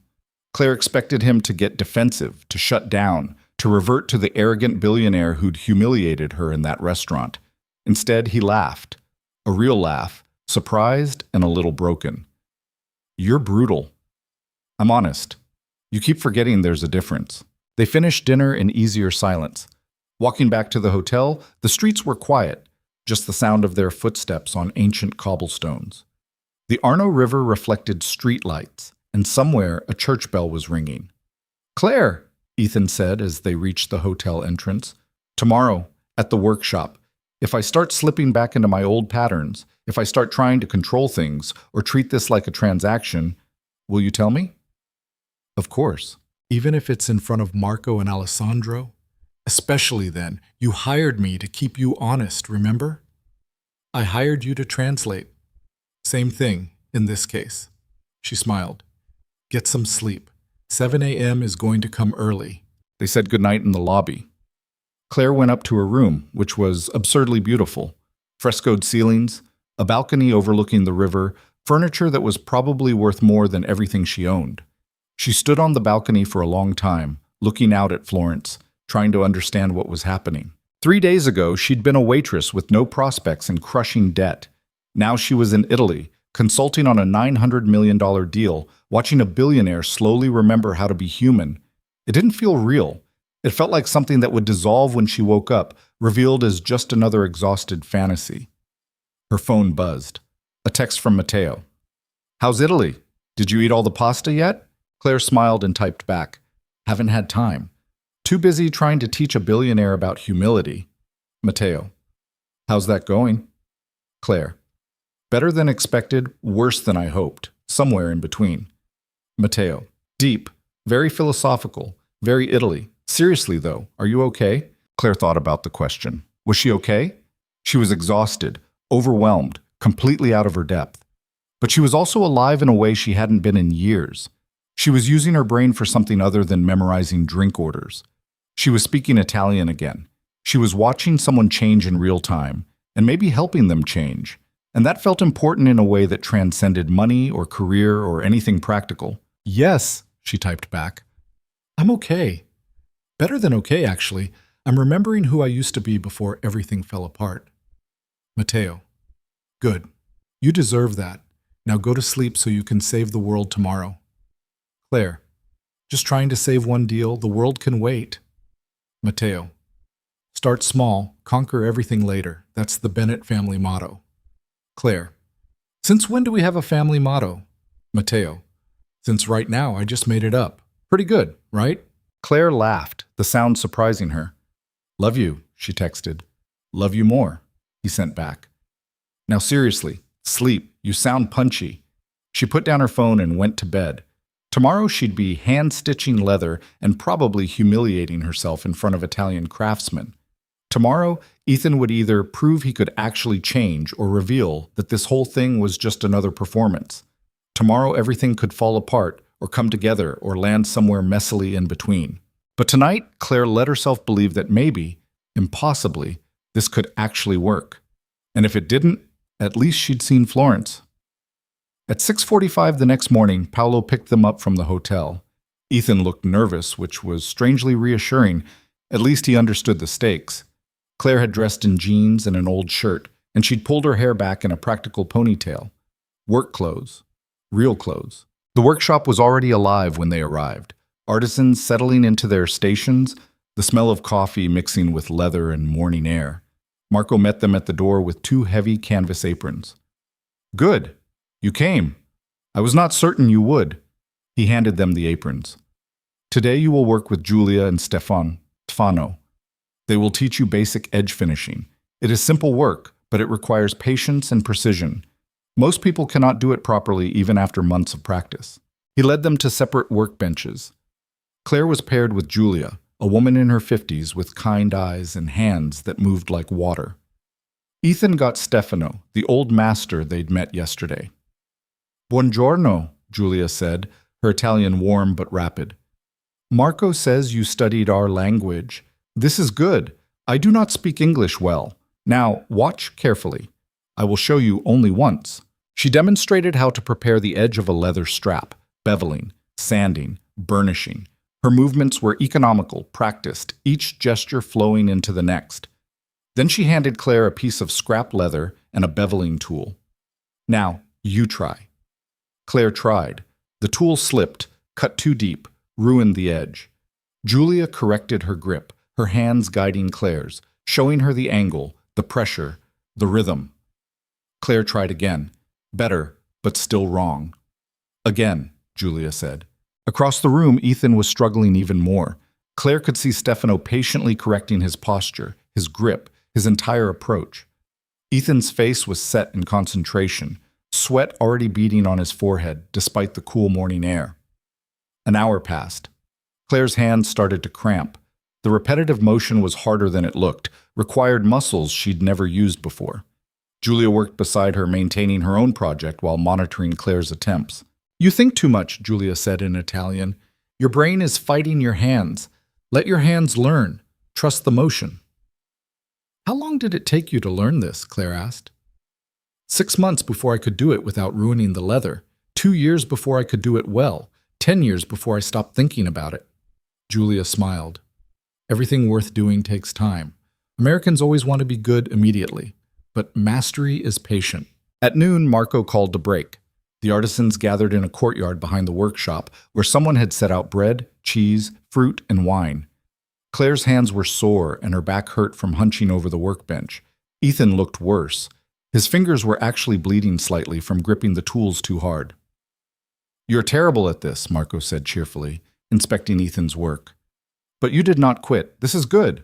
I feel like I'm 7 years old again, learning to use my father's tools and failing at everything," Ethan admitted. "Good. Humility is the beginning of learning." Marco turned to Claire. "And you, Ms. Bennett? What did you learn this morning?" "That I know absolutely nothing about leatherwork and that every bag in your shop is a miracle." "Also good." Marco poured wine into small glasses and handed them around. "This afternoon you will continue. Tonight we will have dinner at my home. And tomorrow, if you still want to discuss partnership, we will talk seriously about terms." "We want to discuss partnership," Ethan said immediately. "Even after discovering how difficult our work is? Even after understanding that you cannot simply optimize it or speed it up or make it more efficient? Especially after understanding that." Ethan looked at his bleeding fingers, then at the artisans gathered around them, eating lunch and talking in rapid Italian. "Marco, I came here thinking I understood your business. I didn't. I understood the numbers, but I didn't understand the work. And the work is everything." "Yes," Marco said quietly. "The work is everything. Remember that tomorrow, when we negotiate. Remember that every euro you want to save is a person's livelihood. Every efficiency you want to create is knowledge you want to erase. If you can remember that, we can perhaps find a way forward." They worked through the afternoon. Claire's fingers developed small calluses. Ethan's bleeding stopped, but his movements stayed clumsy, uncertain. Julia and Stefano were patient, correcting and encouraging in equal measure. The other artisans glanced over occasionally, curious about these Americans who'd volunteered to fail at their craft. At 6 o'clock, Marco called an end to the workday. The artisans cleaned their stations with the same care they'd applied to their work. Nothing rushed, nothing careless. Claire watched them and understood something fundamental. This wasn't just a job to these people. It was a practice, almost spiritual in its attention and dedication. "How do you feel?" Julia asked as Claire hung up her apron. "Humbled, sore, grateful." "Good answers. Come back tomorrow if you want to try again." "Really? You have the patience for this work. Maybe not the skill yet, but skill can be taught. Patience cannot." Julia smiled. "Also, it is nice to teach someone who actually wants to learn instead of just wanting to say they learned." They drove to Marco's home as the sun was setting, the hills around Florence turning gold and purple. His house was modest, comfortable, filled with evidence of family life, photos, children's drawings, books in Italian and English mixed together on shelves. Marco's wife, Lucia, greeted them warmly and immediately began feeding them. Pasta, roasted vegetables, wine that Marco said came from a vineyard owned by his cousin. Alessandro was there with his girlfriend, and they all sat around a table that was clearly the heart of the house. The conversation flowed between Italian and English, everyone patient with translation, nobody rushing. They talked about everything except business, Alessandro's recent trip to Rome, Lucia's work teaching literature at a local school, the challenges of maintaining old buildings in a modern city. "You have a son?" Lucia asked Ethan during a lull in conversation. "James. He's 5. "And he is in New York while you are here?" "With his nanny." I call him every night, but it's not the same as being there. Ethan's voice was quiet. I'm not very good at balancing work and family. No one is good at this, Lucia said gently. We all fail constantly. The question is whether you keep trying or whether you give up and pretend work is enough. I've been pretending work is enough for a long time. And now? Now I'm trying to figure out how to stop pretending. Lucia nodded, satisfied.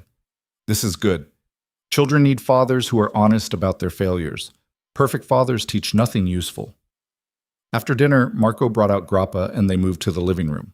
Alessandro showed Claire photos of the workshop from decades ago, explaining how it had grown and changed while staying fundamentally the same.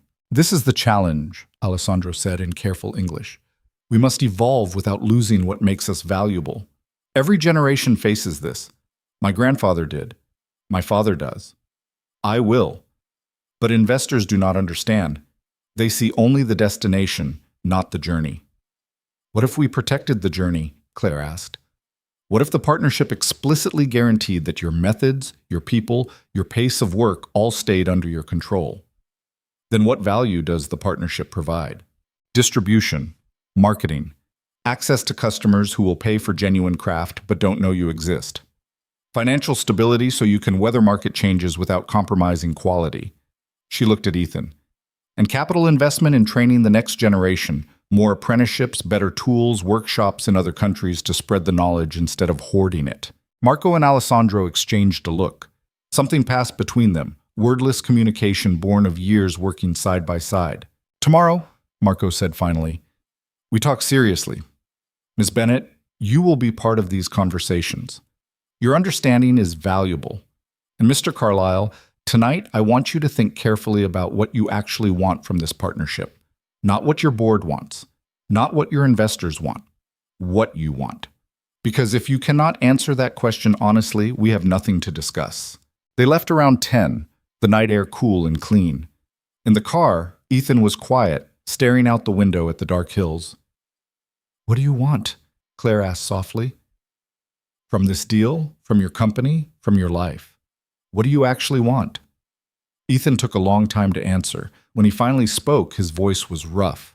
I want to build something James can be proud of. Not just financially successful, but actually meaningful. I want to prove that you can do business with integrity.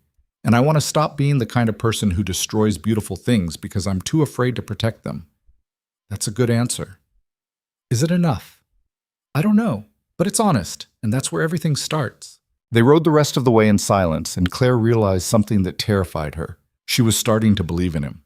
Not in some abstract way, not as a consultant believing in a client, but actually believing that Ethan Carlisle might become the person he was trying to be. And if he failed, if this all fell apart tomorrow, it would hurt in ways she hadn't expected. But it was too late to protect herself now.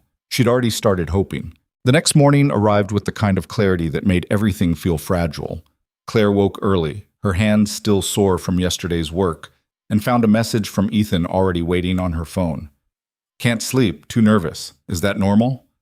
She typed back, completely normal. It means you actually care about the outcome. His response came immediately. When did I become someone who gets nervous about business meetings? When you stopped treating them like transactions and started treating them like relationships, she wrote. Now, get some coffee and meet me in the lobby at 8. We need to talk strategy before we go to the workshop. They met over espresso in the hotel's breakfast room, both of them too anxious to eat much. Ethan had notes spread across the table, pages of handwritten thoughts that looked like they'd been drafted and redrafted multiple times. I worked on the proposal all night, he said, pushing the papers toward her. It's different from what my lawyers drew up. I don't know if Marco will accept it, but it's the most honest version I could come up with. Claire read through his notes. The structure was elegant in its simplicity. Carlisle Capital would provide capital investment and distribution networks, but the Giordano family would retain full operational control and creative authority. Profits would be shared based on a partnership model rather than an acquisition structure. Most importantly, there was a clause protecting the artisan workforce and traditional methods from any future changes in ownership or management. This is good, she said quietly. Really good. But Ethan, your board is going to fight you on this. They want control. This gives them almost none. I know. I'll deal with the board when we get back to New York.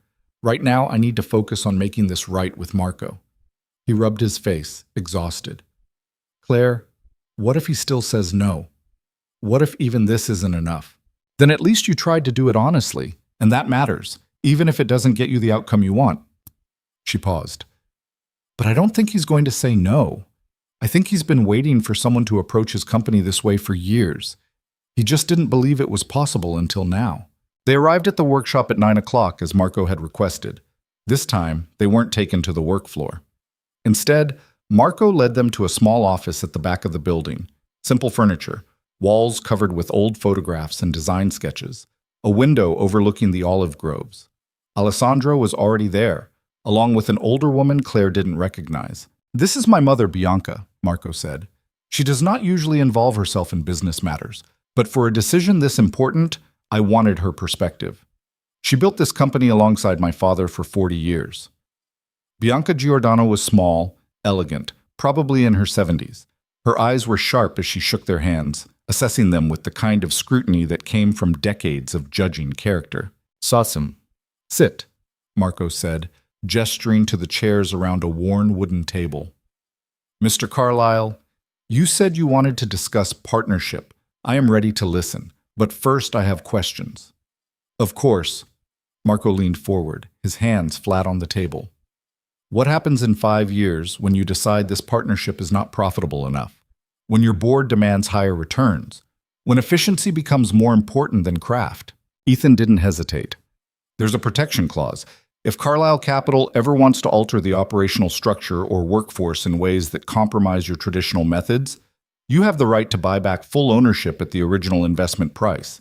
You can't be forced to change. And who decides what compromises our methods? You do.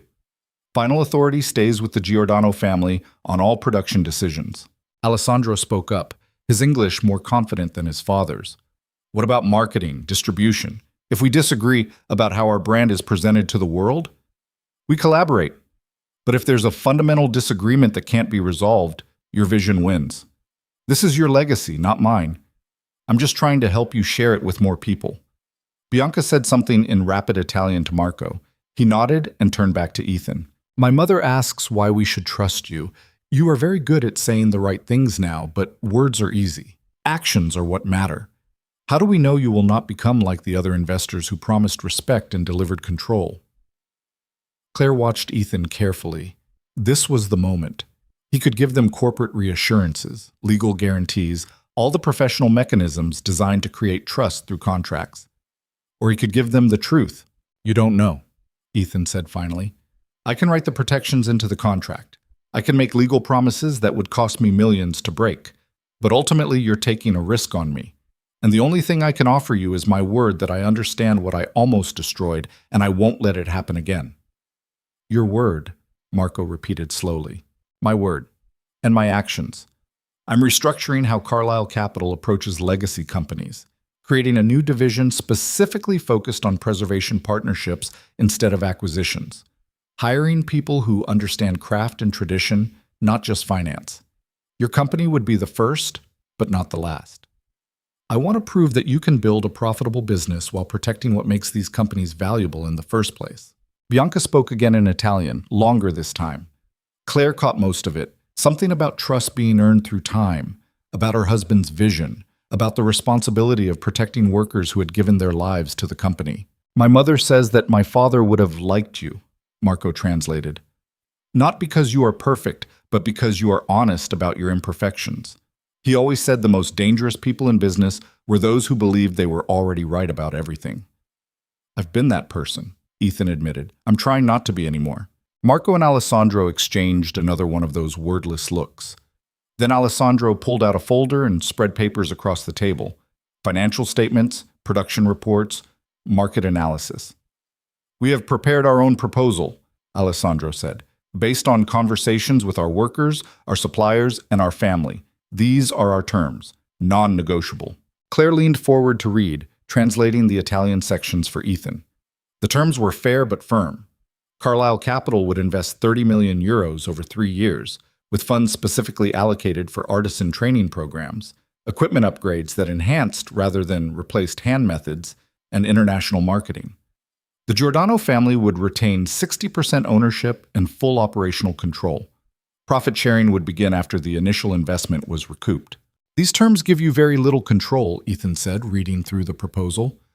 Yes, Marco agreed, because we do not want a partner who needs control. We want a partner who trusts us to run our own company while providing resources we cannot access alone. My board will fight this. Then you must decide what matters more, your board or your word. The room went quiet.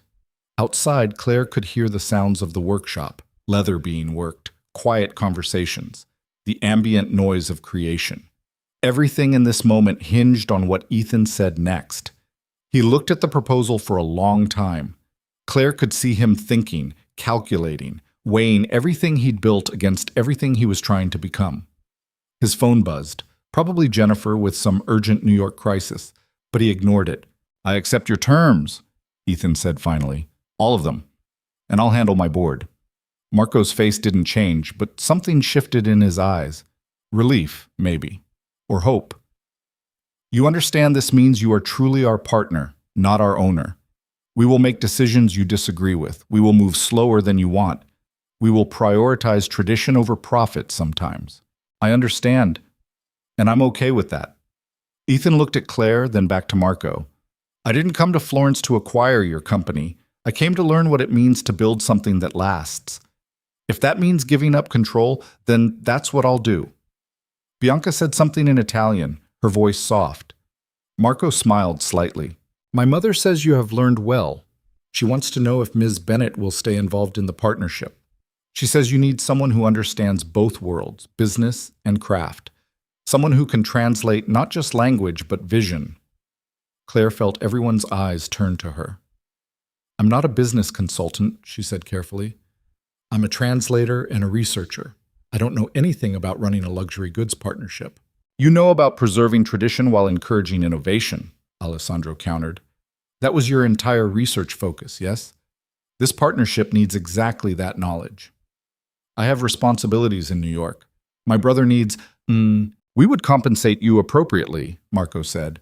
This would not be occasional work. We would want you as a full-time consultant, splitting time between New York and Florence, learning our business, helping us communicate with American markets, ensuring that Mr. Carlisle's company understands our values. If you're interested. Claire looked at Ethan, who was watching her with an expression she couldn't quite read. Did you know they were going to offer me this? No, but they're right. This partnership needs you. I need you. He paused. Not just for the translation, for the honesty, for keeping me from sliding back into old patterns. That's a lot of pressure to put on one person. I know. And I know you have your own life, your own responsibilities. But Claire, you care about this work. I saw it yesterday when you were learning from Julia. I heard it when you talked about your research. This is a chance to actually apply everything you studied, to help preserve exactly the kind of traditions you spent years researching. It was manipulation, and it was true at the same time. Claire felt the familiar pull, the dream she'd abandoned knocking on her door again, asking to be let back in. But dreams were expensive, and her life was complicated, and Matteo still needed her. I need time to think about it, she said, and I need to talk to my brother. This isn't a decision I can make alone. Of course, Marco said. Take your time, but know that we would be honored to work with you. You understand what we are trying to protect. That understanding is rare. They spent the rest of the morning working through details, timelines, investment schedules, marketing strategies. Claire translated and clarified, watching Ethan and Marco slowly build something that looked like actual trust. It wasn't smooth.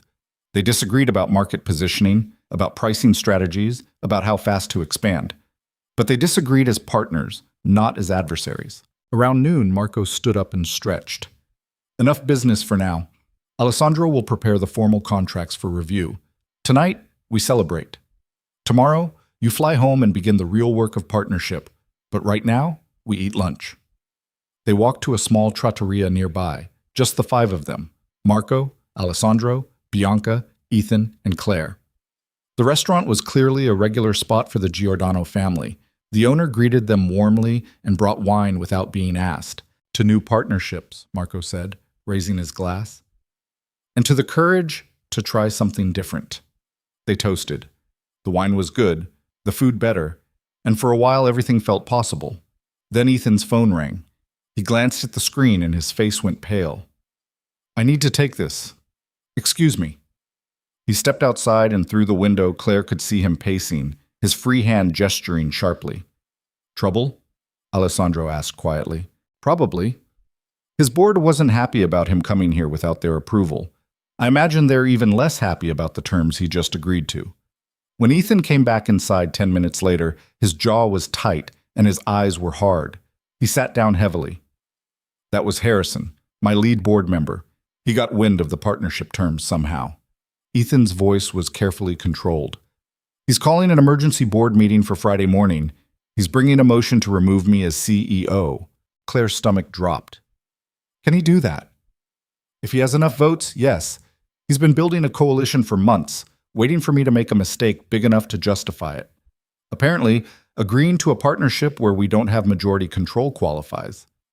Ethan drank his wine in one swallow. "I'm sorry, Marco. I knew this would be difficult, but I didn't think they'd move this fast." Marco was quiet for a moment, thinking. "If you lose your position, what happens to our partnership?" "The deal dies. Harrison will kill it immediately and probably blacklist Giordano from any future Carlisle capital investments out of spite. So we must make sure you do not lose." "That's not your problem. I made this choice. I'll deal with the consequences." "You made this choice for the right reasons," Bianca said firmly, her English accented but clear. "You do not abandon partners when they face difficulty. This is what partnership means." "With respect, Mrs. Giordano, this is internal corporate politics. There's nothing you can do." "Perhaps not directly," Alessandro said, "but we are not without resources. We have relationships with luxury brands across Europe, many of whom have American retail operations. We have reputation. We have standing in our industry. If your board members understand that removing you means losing access to those networks, they might reconsider." Ethan looked at him, surprised. "You'd put your reputation on the line for a deal that isn't even finalized yet." "We are putting our reputation on the line for a partner who proved he could change. That is worth fighting for." Marco leaned forward. "Tell us what you need." The afternoon shifted into something Claire hadn't expected. Strategic planning, not about leather goods or craft preservation, but about corporate warfare. Marco made calls to contacts in luxury retail.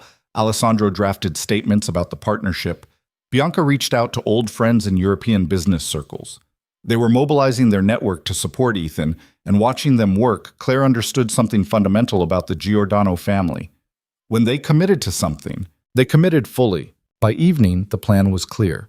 Marco would release a public statement about the partnership, emphasizing that Carlisle Capital had been chosen specifically because of Ethan's vision and integrity.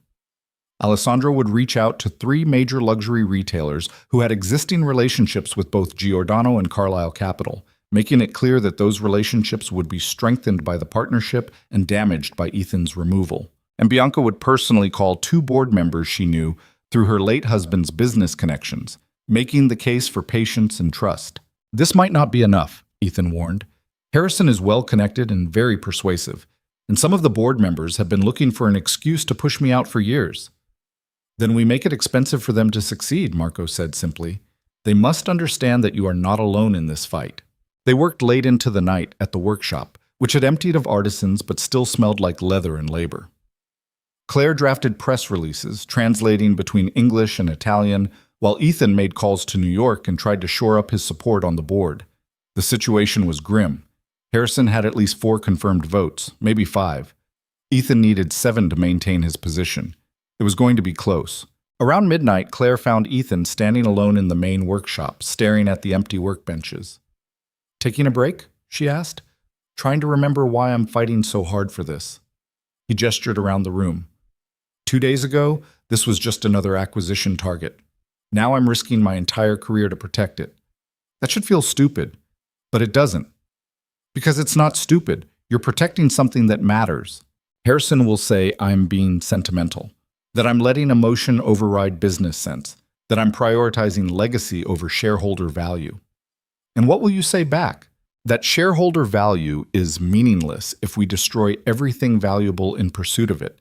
That legacy is what makes companies worth investing in. That I'm trying to build something my son won't be ashamed of. Ethan turned to face her. But I don't know if that's enough. The board doesn't care about legacy or ethics or any of it. They care about returns.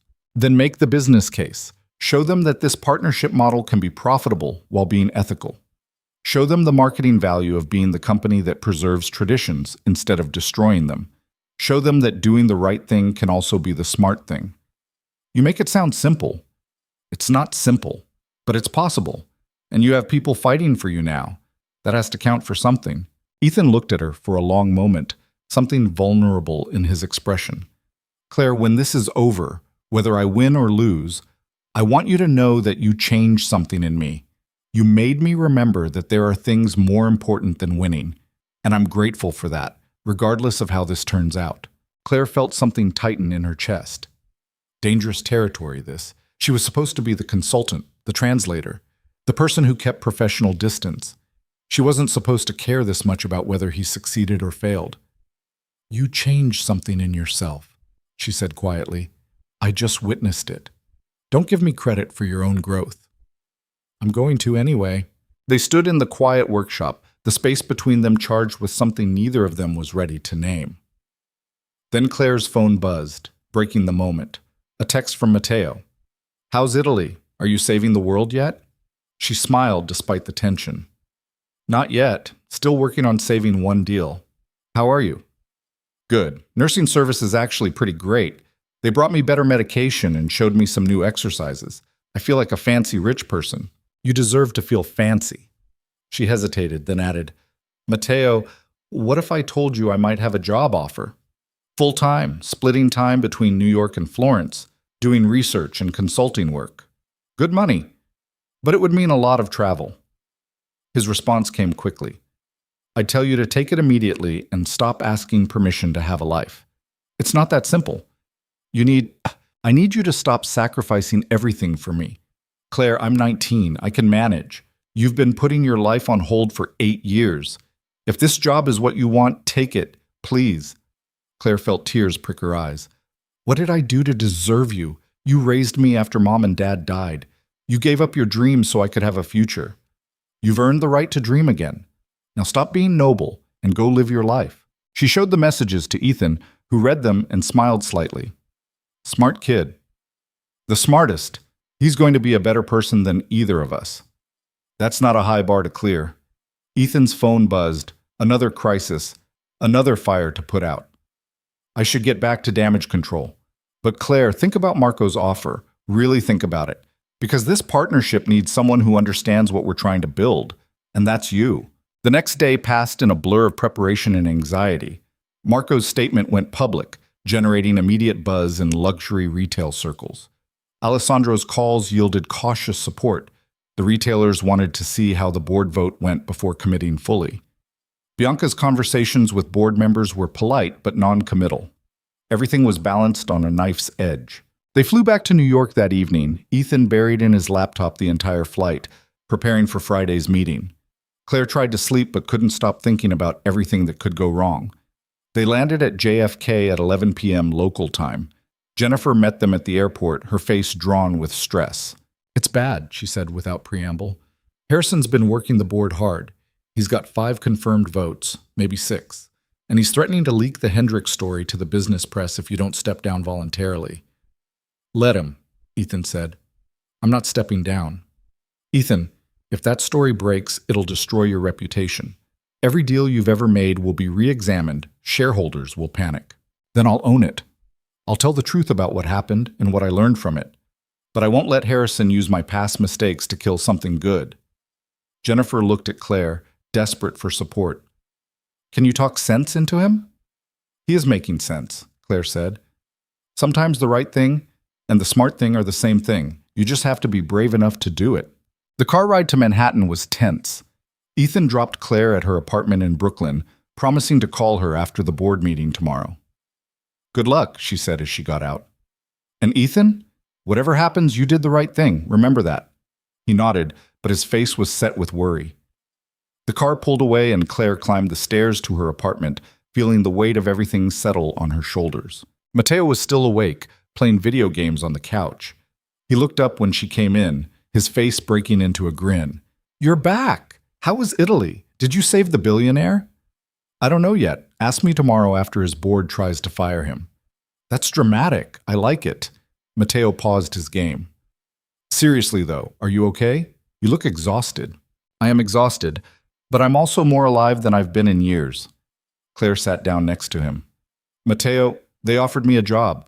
Good money, meaningful work, a chance to actually use my degree. But it means a lot of travel. Are you really okay with that? Claire, I'm going to be okay whether you take the job or not. The question is whether you're okay with it.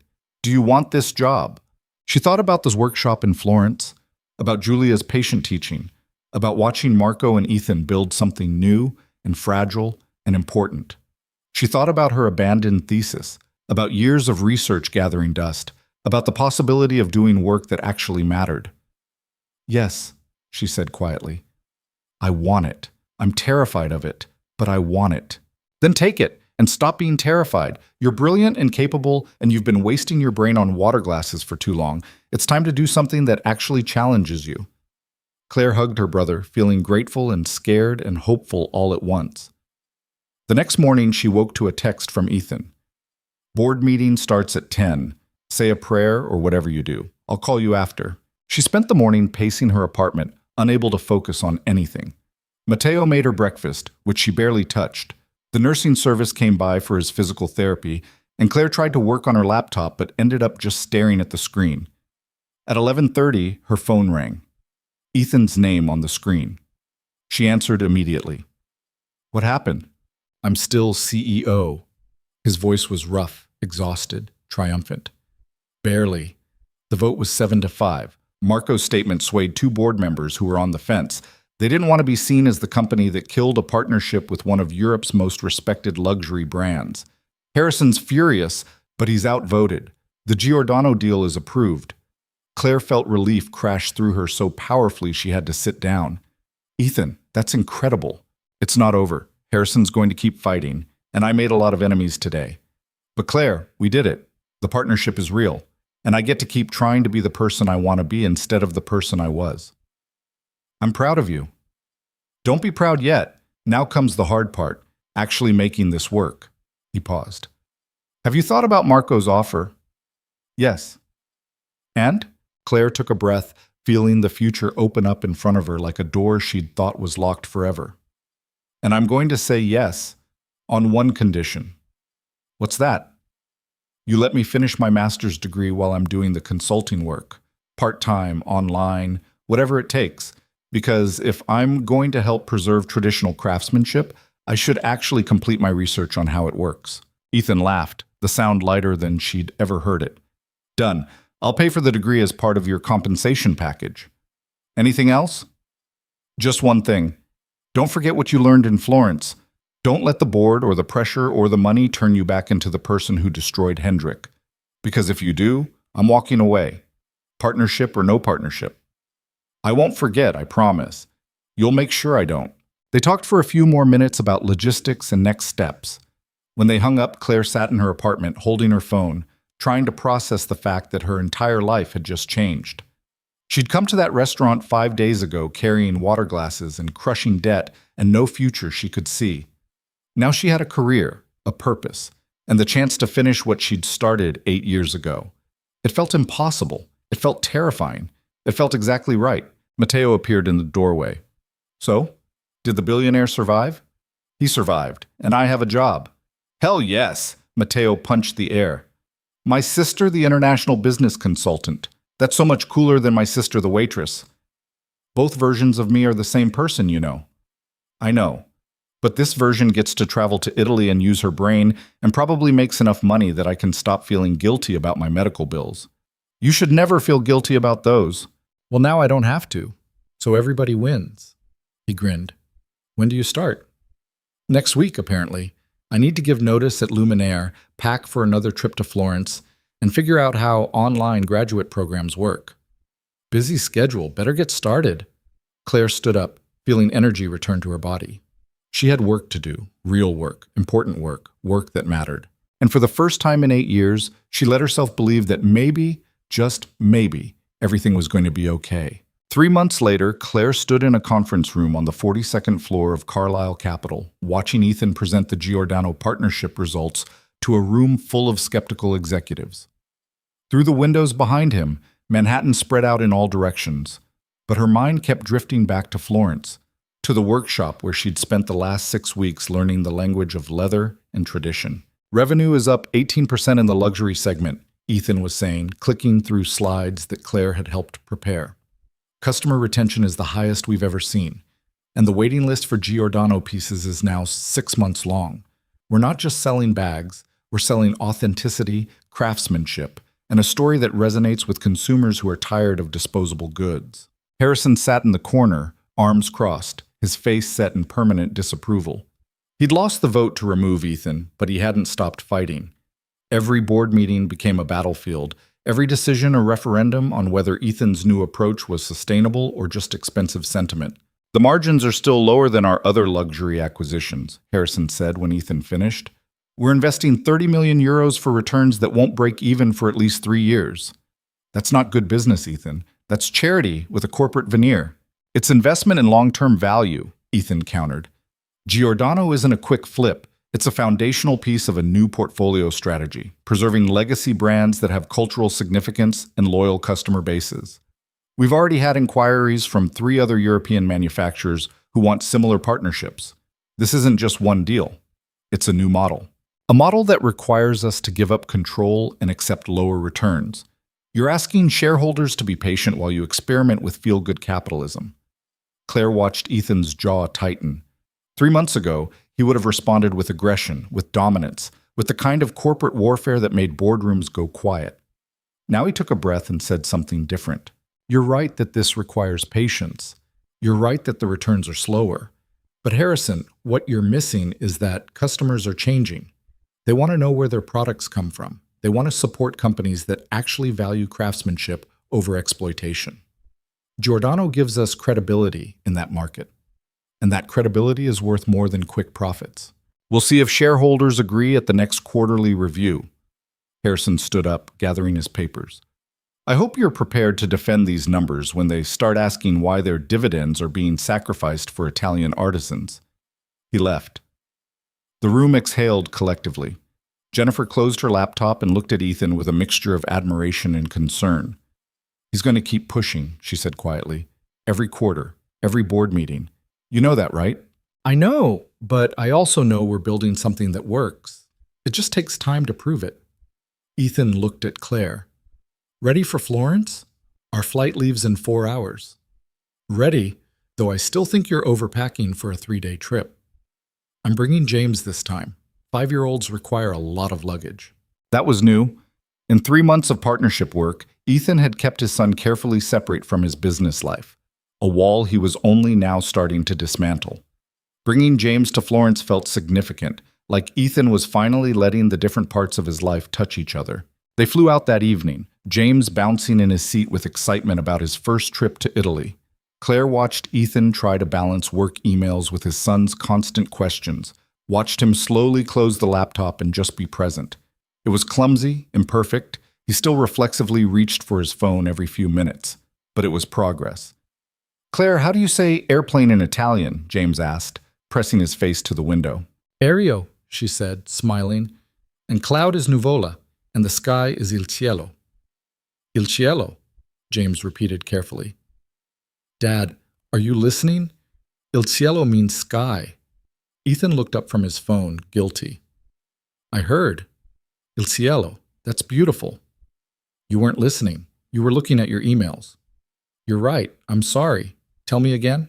James repeated the words, and this time Ethan paid attention, really paid attention, his focus on his son instead of the constant pull of work. Claire felt something warm in her chest watching them. This wasn't the arrogant billionaire from that first night in the restaurant. This was someone trying, failing, trying again. Someone learning that being present was harder and more important than being successful. They arrived in Florence early morning local time. Marco met them at the workshop with Alessandro, and a surprise, Giulia was there too, along with several other artisans who'd taken Claire under their wing during her training visits. We wanted to celebrate, Marco explained. The partnership is working, sales are strong. But more importantly, We are training 5 new apprentices. Young people who want to learn the old ways. This is the real success.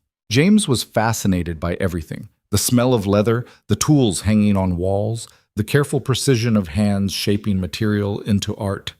Stefano, the old master, let him try beveling a piece of scrap leather, guiding his small hands with the same patience he'd shown Claire months ago. "You are good at this, little one," Stefano said in Italian, which Claire translated, "You have steady hands like your father should have." Ethan laughed. "I'm still terrible at leather work. I've accepted this." "But you are good at other things," Marco said. "You're good at listening now, at understanding what matters. This is more important than technical skill." They spent the day at the workshop. Ethan had brought contracts to review. The partnership was expanding into shared retail spaces in New York and London, locations where Giordano pieces would be sold alongside other preserved legacy brands that Carlisle Capital was now actively seeking out.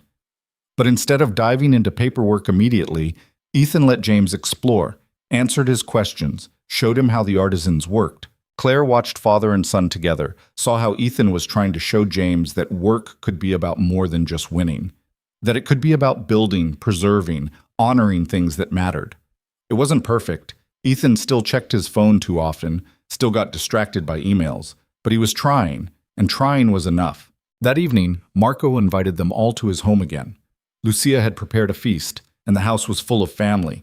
Alessandro's girlfriend was now his fiancée, Marco's grandchildren ran through the rooms, Bianca held court at the head of the table with the quiet authority of someone who'd seen everything and was impressed by very little. "To partnerships that work," Marco said, raising his glass, "and to the courage to try new things, even when they are difficult." They drank. James allowed a sip of heavily watered wine, made a face that made everyone laugh. After dinner, Claire found herself on the terrace with Bianca, looking out at the Tuscan hills turning purple in the twilight. "You have done good work," Bianca said in Italian. "Not just with the business, with him." She gestured toward the house where Ethan was helping James build something with blocks. "He is becoming human again. This is your doing." "He's doing it himself. I'm just witnessing it." "No, you are holding him accountable. This is different than witnessing. This is participating." Bianca looked at Claire seriously. "My husband used to say that the measure of a person is not what they do when succeeding, but what they do when failing. Mr. Carlisle has failed many times, but he keeps trying to be better. This is worth more than success that comes easily." "Do you trust him? Really trust him with your family's company?" "I trust that he is trying to be trustworthy, and I trust that you will tell us if he stops trying. This is enough." Bianca patted Claire's hand. "Also, I trust that you are doing your own work now, yes? Marco tells me you are completing your degree." "Part-time. It's slow going while traveling so much, but yes, I'm finally finishing my research." "Good. The world needs people who understand the value of preservation. Too many people only know how to destroy and rebuild, not enough know how to protect and honor." She paused. "There is a position, if you are interested, at the University of Florence. They are looking for someone to teach Renaissance craft traditions." "I mentioned your name." Claire's heart skipped. "I haven't even finished my master's degree yet." "But you will. And when you do, there could be a place for you here, teaching, researching, helping us document our methods for future generations. Think about it. No pressure, just a possibility." Inside, James shrieked with laughter as his block tower collapsed. Ethan was laughing too, helping him rebuild, fully present in the moment instead of half-focused on the next email, the next crisis, the next thing to win. Claire thought about possibilities, about Florence and teaching and research that mattered, about New York and Matteo and the life she'd built from desperation and determination, about the fact that maybe, finally, she didn't have to choose between dreams and responsibilities. Maybe she could find a way to honor both. "I'll think about it," she said to Bianca. "Thank you." The next day was supposed to be dedicated to contract reviews and strategic planning. Instead, Ethan surprised everyone by suggesting they take the day off. "We've been working constantly for 3 months," he said. "James has never seen the Duomo. Claire's been coming to Florence for work but hasn't actually experienced the city. Let's be tourists for one day." Marco looked delighted. "This is good. You are learning balance. Alessandro, take them to all the important places. Show them Florence the way locals see it, not the way tourists do." They spent the day wandering, the Duomo, the Uffizi, small churches that tourists overlooked, a gelateria that Alessandro swore made the best pistachio in the city. James held Claire's hand and asked endless questions, and Ethan actually put his phone away completely, just existing in the moment. "This is what I wanted Sarah to see," Ethan said quietly as they stood in front of Botticelli's Birth of Venus. She loved art. She would have spent hours in this museum. I kept promising we'd come to Italy together, but work always got in the way. And then she was gone, and I'd missed the chance. Claire watched him stare at the painting, grief and regret written on his face. "You're here now," she said gently, "with your son, showing him beauty. That's not nothing. It's not enough to make up for all the times I chose work over being present. It's not supposed to make up for anything. It's supposed to be the start of doing things differently." Claire looked at the painting, Venus emerging from the sea, beautiful and impossible and eternal. "You can't change the past, Ethan. You can only change what you do next." "What if what I do next still isn't enough? Then you try again." That's all any of us can do. Keep trying, keep failing, keep trying again. The only real failure is stopping. James tugged on Ethan's hand, wanting to see the next room. They moved on, and Claire stayed for a moment longer, looking at the painting and thinking about beauty that survived centuries, about traditions that outlasted individual lives, about the ways humans tried to make meaning out of chaos. Her phone buzzed, a text from Matteo. "How's Italy round 2? Did you eat all the gelato yet?" "Working on it," she typed back. "How's the new physical therapist?" "Amazing. She's teaching me techniques the old one didn't know existed. I might actually be able to walk better by next year. That's incredible. I'm so proud of you." Right back at you. "My sister, the international consultant. Still can't believe that's real." Claire smiled. "Neither can I sometimes. But it is. And I think I might have a teaching opportunity here eventually. If I want it. Do you want it?" She thought about the question, really thought about it. Did she want to teach in Florence? To split her life between 2 continents, 2 languages, 2 versions of herself? Or was she still clinging to the fantasy that she could recapture her old dreams exactly as she'd imagined them? "I want to finish what I started," she typed. "But I'm not sure I want the same things I wanted 8 years ago. I'm different now. My dreams should be different too. That's probably healthy. Also very mature. Who are you, and what did you do with my sister who stress eats crackers at 2 a.m.? She's still here, just learning to want new things without feeling guilty about it. Good. You deserve new things. You deserve all the things." Claire put away her phone and caught up with Ethan and James in the next gallery. They stayed at the museum for hours, then walked along the Arno as the sun set, and for the first time since arriving in Florence, Claire wasn't thinking about work or partnerships or responsibilities. She was just existing in the moment, letting herself be present without purpose. That night, after James had fallen asleep in the hotel room, Ethan knocked on Claire's door. "Sorry to bother you, I wanted to talk about something, if you have a minute?" She let him in. He looked nervous, which was unusual. Ethan had learned how to be vulnerable, but nervous was different. "I've been thinking about the teaching position Bianca mentioned to you," he said. "And I wanted to say, if you take it, if you decide Florence is where you want to be, I'll make sure Matteo has everything he needs in New York. Full medical coverage, better physical therapy, whatever helps him thrive. You shouldn't have to choose between taking care of him and pursuing your dreams." "Ethan, we talked about this. I'm not your charity project." "You're not. You're my partner, and partners support each other." He sat down, exhausted. "You changed my life. I'm not exaggerating. You showed me that I could do business differently, that success didn't have to mean destroying everything in my path. You saved the Giordano partnership. You saved my relationship with my son. You saved me from becoming someone I would have hated. Let me help you finish your degree and pursue the career you actually want, not as charity, as gratitude." Claire felt tears prick her eyes. "I don't know how to accept help without feeling like I owe someone."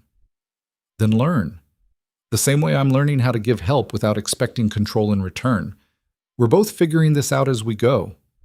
He smiled slightly. "Besides, Matteo told me you stress eat crackers at 2 a.m. Clearly you need all the support you can get." "You've been texting my brother?" "He texts me, mostly to make fun of how bad I am at work-life balance. He's a good kid, and he wants you to be happy. So do I." Claire wiped her eyes, laughing despite the tears. This is all happening so fast. 6 months ago, I was waiting tables and drowning in debt. Now I'm consulting on international partnerships and considering teaching positions in Italy. It doesn't feel real. It's real. You earned it. All of it. Ethan stood up to leave, then paused. Claire, can I ask you something? And you can absolutely say no. What? The formal partnership agreement gets signed next month.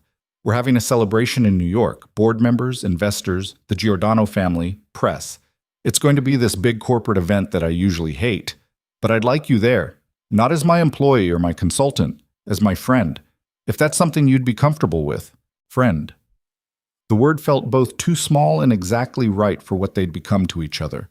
Not quite colleagues, not quite anything definable, but people who'd changed each other in ways that mattered. I'd be honored, she said, as long as the crackers at this event are better than what I usually stress eat. I'll make sure they're artisanal. He left, and Claire sat in her hotel room looking out at Florence at night, trying to process everything. Her phone buzzed again. Matteo sending a photo of himself with the new physical therapist, both of them grinning. Making progress, his text said, literally and figuratively.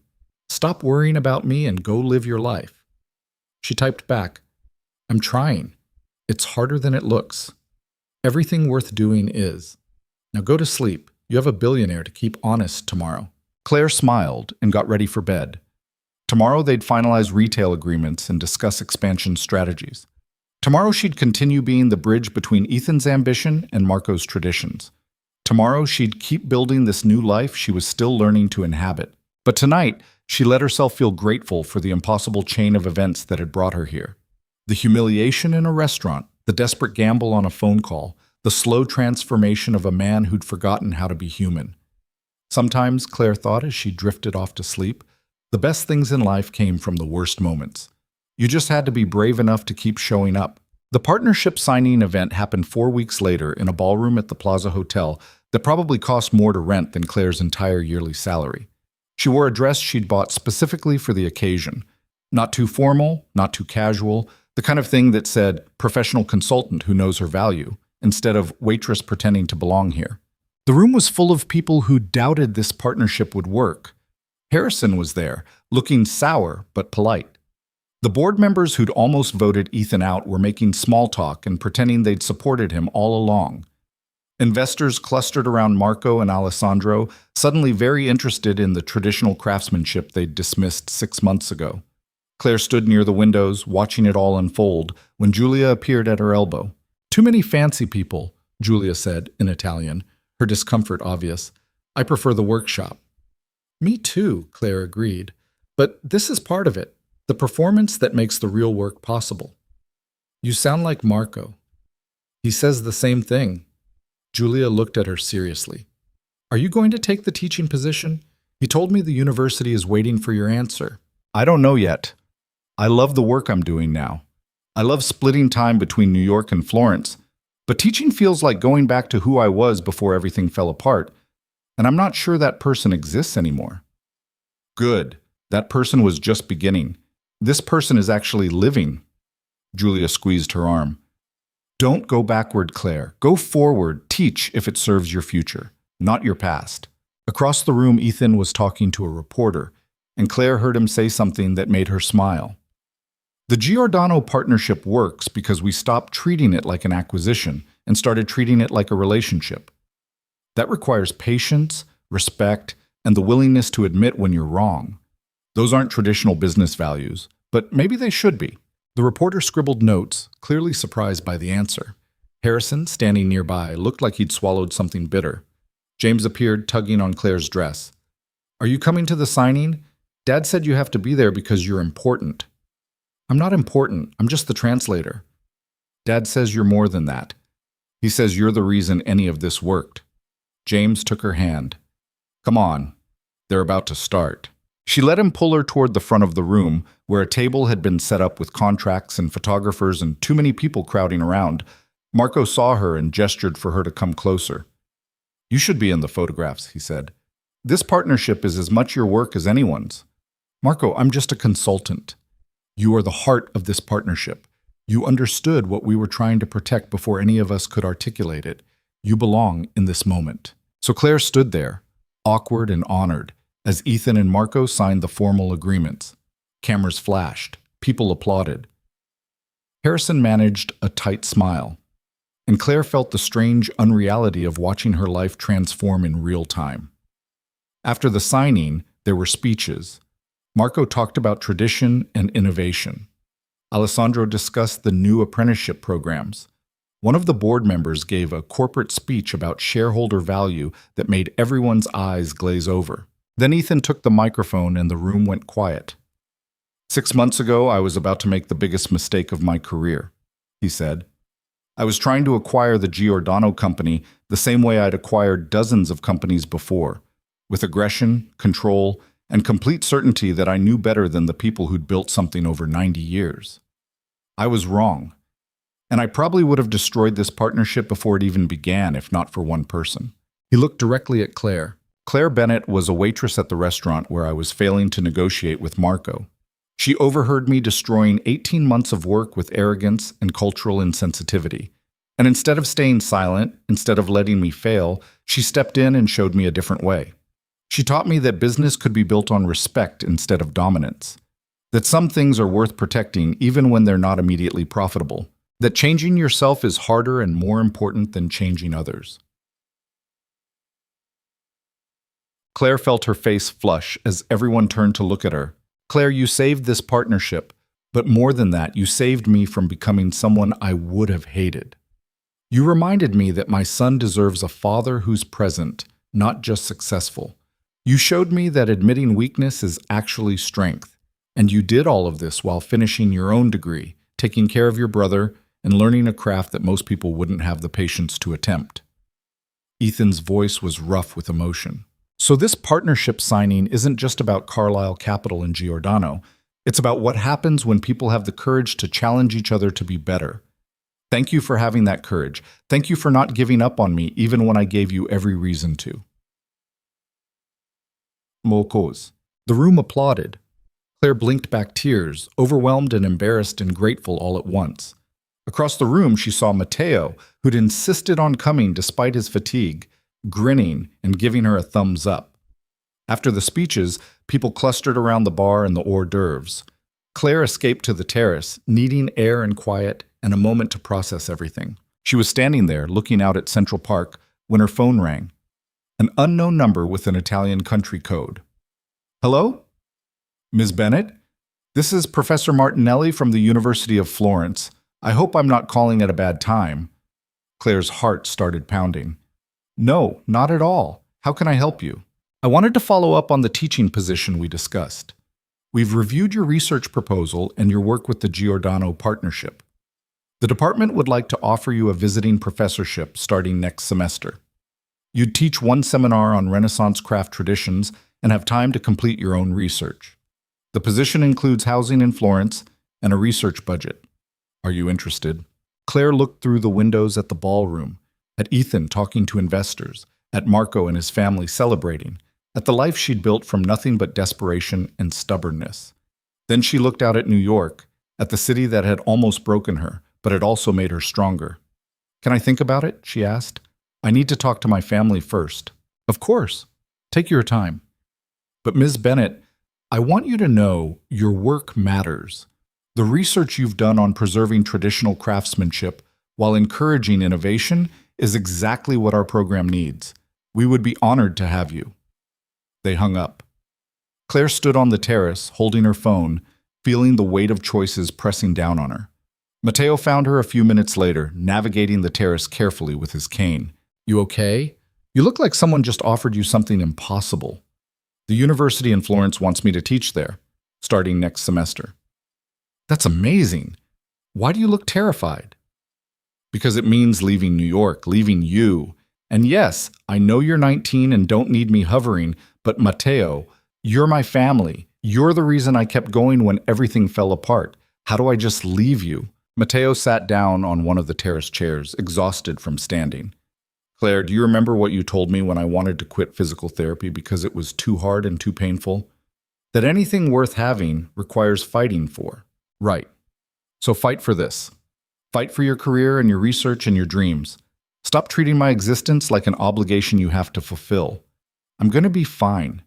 Better than fine, actually. The new physical therapy is working. I'm back in school part-time, and I have an actual social life now. You did your job. You kept me alive and gave me a future. Now go live yours. When did you get so mature? I've always been mature. You were just too busy parenting me to notice. He smiled. Take the job in Florence. Finish your degree. Teach students about preserving beautiful things. And stop feeling guilty about wanting a life that doesn't revolve around taking care of me. Claire hugged him, feeling tears spill over. I love you so much. Love you too. Now go back in there and tell the Italian professor you're taking the job, before you overthink it and talk yourself out of it. She went back inside, found a quiet corner, and called Professor Martinelli back. I accept, she said. When do I start? The next 3 months were chaos, finishing her consulting work with Carlisle Capital, preparing her research materials, working with the university on curriculum, and making sure Matteo had support systems in place before she left. Ethan created a permanent position for her as a consultant on legacy partnerships, which meant she'd still work with Giordano and whatever other companies joined the program, just remotely from Florence. You're building something new, Ethan said during their last meeting in New York. A hybrid career that most people would say is impossible. That's very you. Is that a compliment? Absolutely. You don't do things the conventional way. You find third options when everyone else sees only 2 choices. It's your superpower. What's yours? I'm still figuring that out, but I think it might be learning. I spent 32 years thinking I already knew everything. Turns out I knew almost nothing about what actually matters. He handed her an envelope. This is for you. Don't open it until you get to Florence. What is it? A letter. And a gift. And an apology for taking so long to understand what you were trying to teach me. Claire left for Florence on a cold December morning, Matteo insisting on coming to the airport despite the early hour.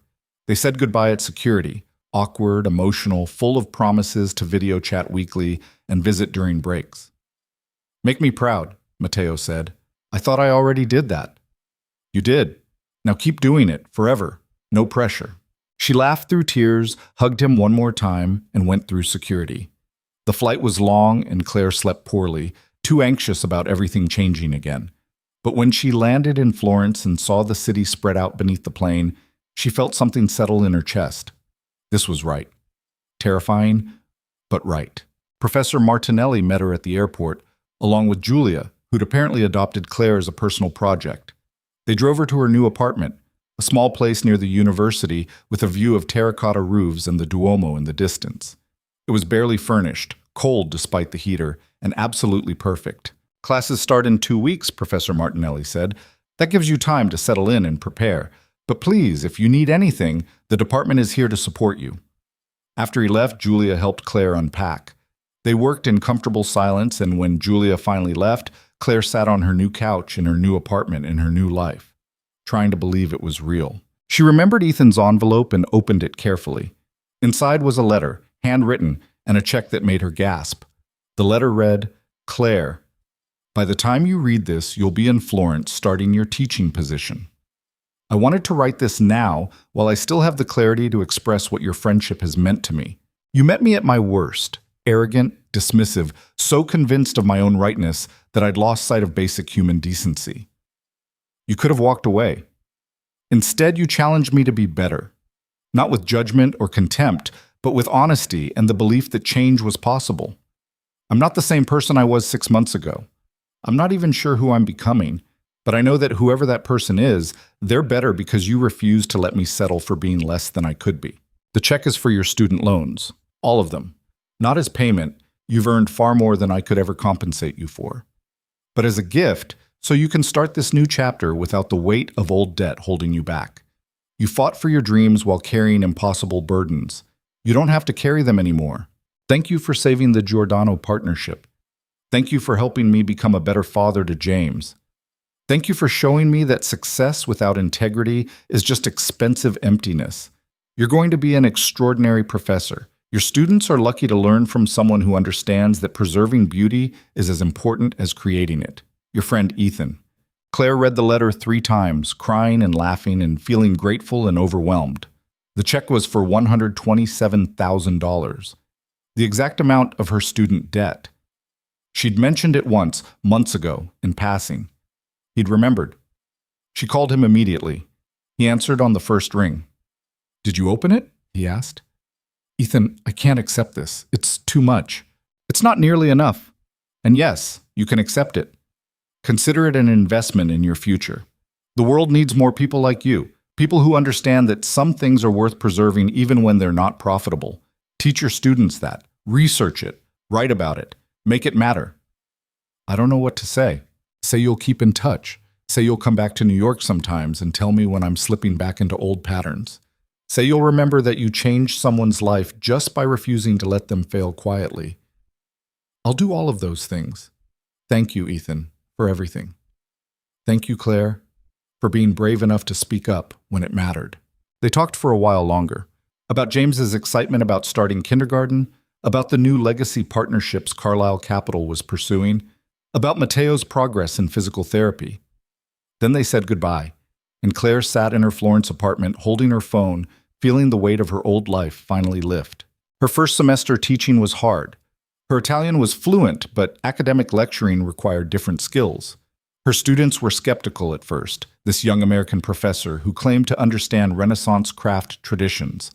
But Claire had learned from Julia and Stefano and Marco. She knew that mastery came from patience, from failing and trying again, from honoring what came before while building something new. She took her students to workshops. She arranged demonstrations by artisans who'd spent 50 years perfecting their crafts. She showed them that tradition and innovation weren't opposites. They were partners in the same dance, each making the other stronger. By winter break, her students were engaged, asking questions that went beyond grades and into genuine curiosity. Claire felt the same satisfaction she'd felt in that Florentine workshop, watching her hands learn to shape leather, the deep pleasure of work that mattered. She went back to New York for the holidays. Matteo met her at the airport, walking better than he had in years, his smile wide and genuine. "You look happy," he said, hugging her. "Like, actually happy. Not just getting through it happy." "I am happy. Teaching is hard, but it's good hard. The kind that makes you better instead of just tired." "Good. You deserve good hard. You've had enough bad hard for one lifetime." She spent Christmas with Matteo, and the day after, Ethan invited them both to his apartment for dinner. James was bigger, more confident, full of stories about his new school and his new friends. He dragged Claire to his room to show her a project he'd made, a hand-stitched pencil case that Stefano had helped him create during Ethan's last trip to Florence. "Dad says making things by hand is important," James explained, "because it reminds us that humans can create beautiful things when we care about our work." Claire looked at Ethan, who was standing in the doorway watching his son with obvious pride. "He's learning," Ethan said quietly. "We both are." They had dinner, nothing fancy, just pasta and salad and conversation. Matteo and James bonded over video games. Ethan and Claire talked about the partnerships, about teaching, about the strange paths that had brought them to this moment. "Harrison resigned from the board last month," Ethan said. He couldn't accept that the legacy partnership model was actually working. Too much cognitive dissonance between his worldview and reality. "Are you okay with that?" "I'm relieved. Fighting him at every board meeting was exhausting. Now I have space to actually build instead of constantly defending." He paused. "We're launching 4 new partnerships next quarter. A textile manufacturer in Scotland, a pottery studio in Japan, a furniture maker in North Carolina. North Carolina. The son of the Hendrick founder reached out. He wants to rebuild what I destroyed, but differently.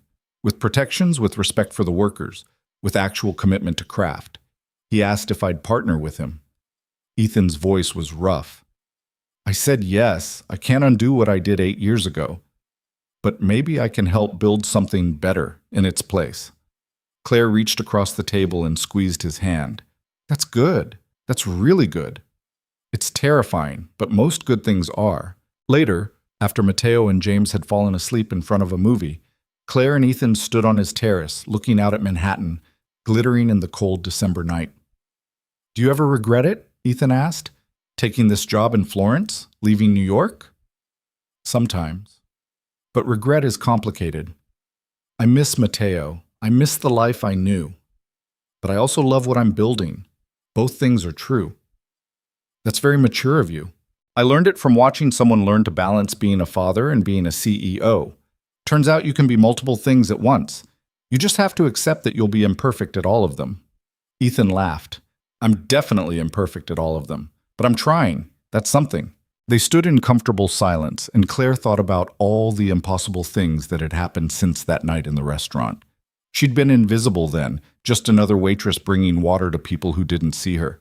Now she was a professor, a consultant, someone who'd helped reshape how a billion-dollar company approached partnerships. But more than that, she'd remembered who she was beneath the survival and the struggle. She'd rediscovered the woman who'd loved learning, who'd chosen art history because it mattered more than it paid, who'd believed that preserving beauty was worth fighting for. Thank you, she said quietly. For what? For being brave enough to change, for letting me be part of that change, for showing me that people can actually become better if they're willing to do the work. Right back at you, Ethan said. You could have let me fail that night in the restaurant. Instead, you saved me. I'll never forget that. I didn't save you. I just reminded you who you were before you forgot. Same thing. They went back inside, and Claire helped Ethan carry a sleeping Mateo to the guest room. Her brother looked peaceful, younger than his 19 years, and Claire felt grateful for all the choices that had brought them to this moment. The next morning, she flew back to Florence.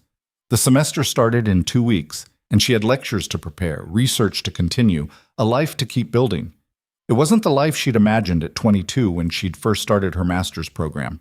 It was better, messier, more complicated, earned through struggle instead of given through fortune. On the plane, Claire opened her laptop and started working on a paper about craft preservation in the modern economy.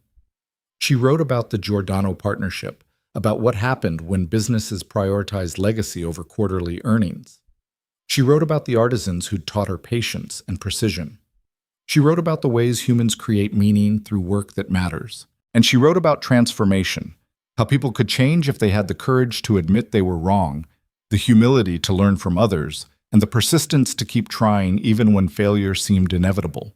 The paper wouldn't change the world, but it might change how a few people thought about business and craft and the responsibility to preserve beauty even when it wasn't profitable. That was enough. 6 months later, Claire was invited back to New York to speak at a conference on ethical business practices. Ethan was on the same panel, along with Marco and several other CEOs who'd started adopting similar partnership models. She stood backstage, nervous despite months of teaching, and Ethan appeared at her elbow. Ready?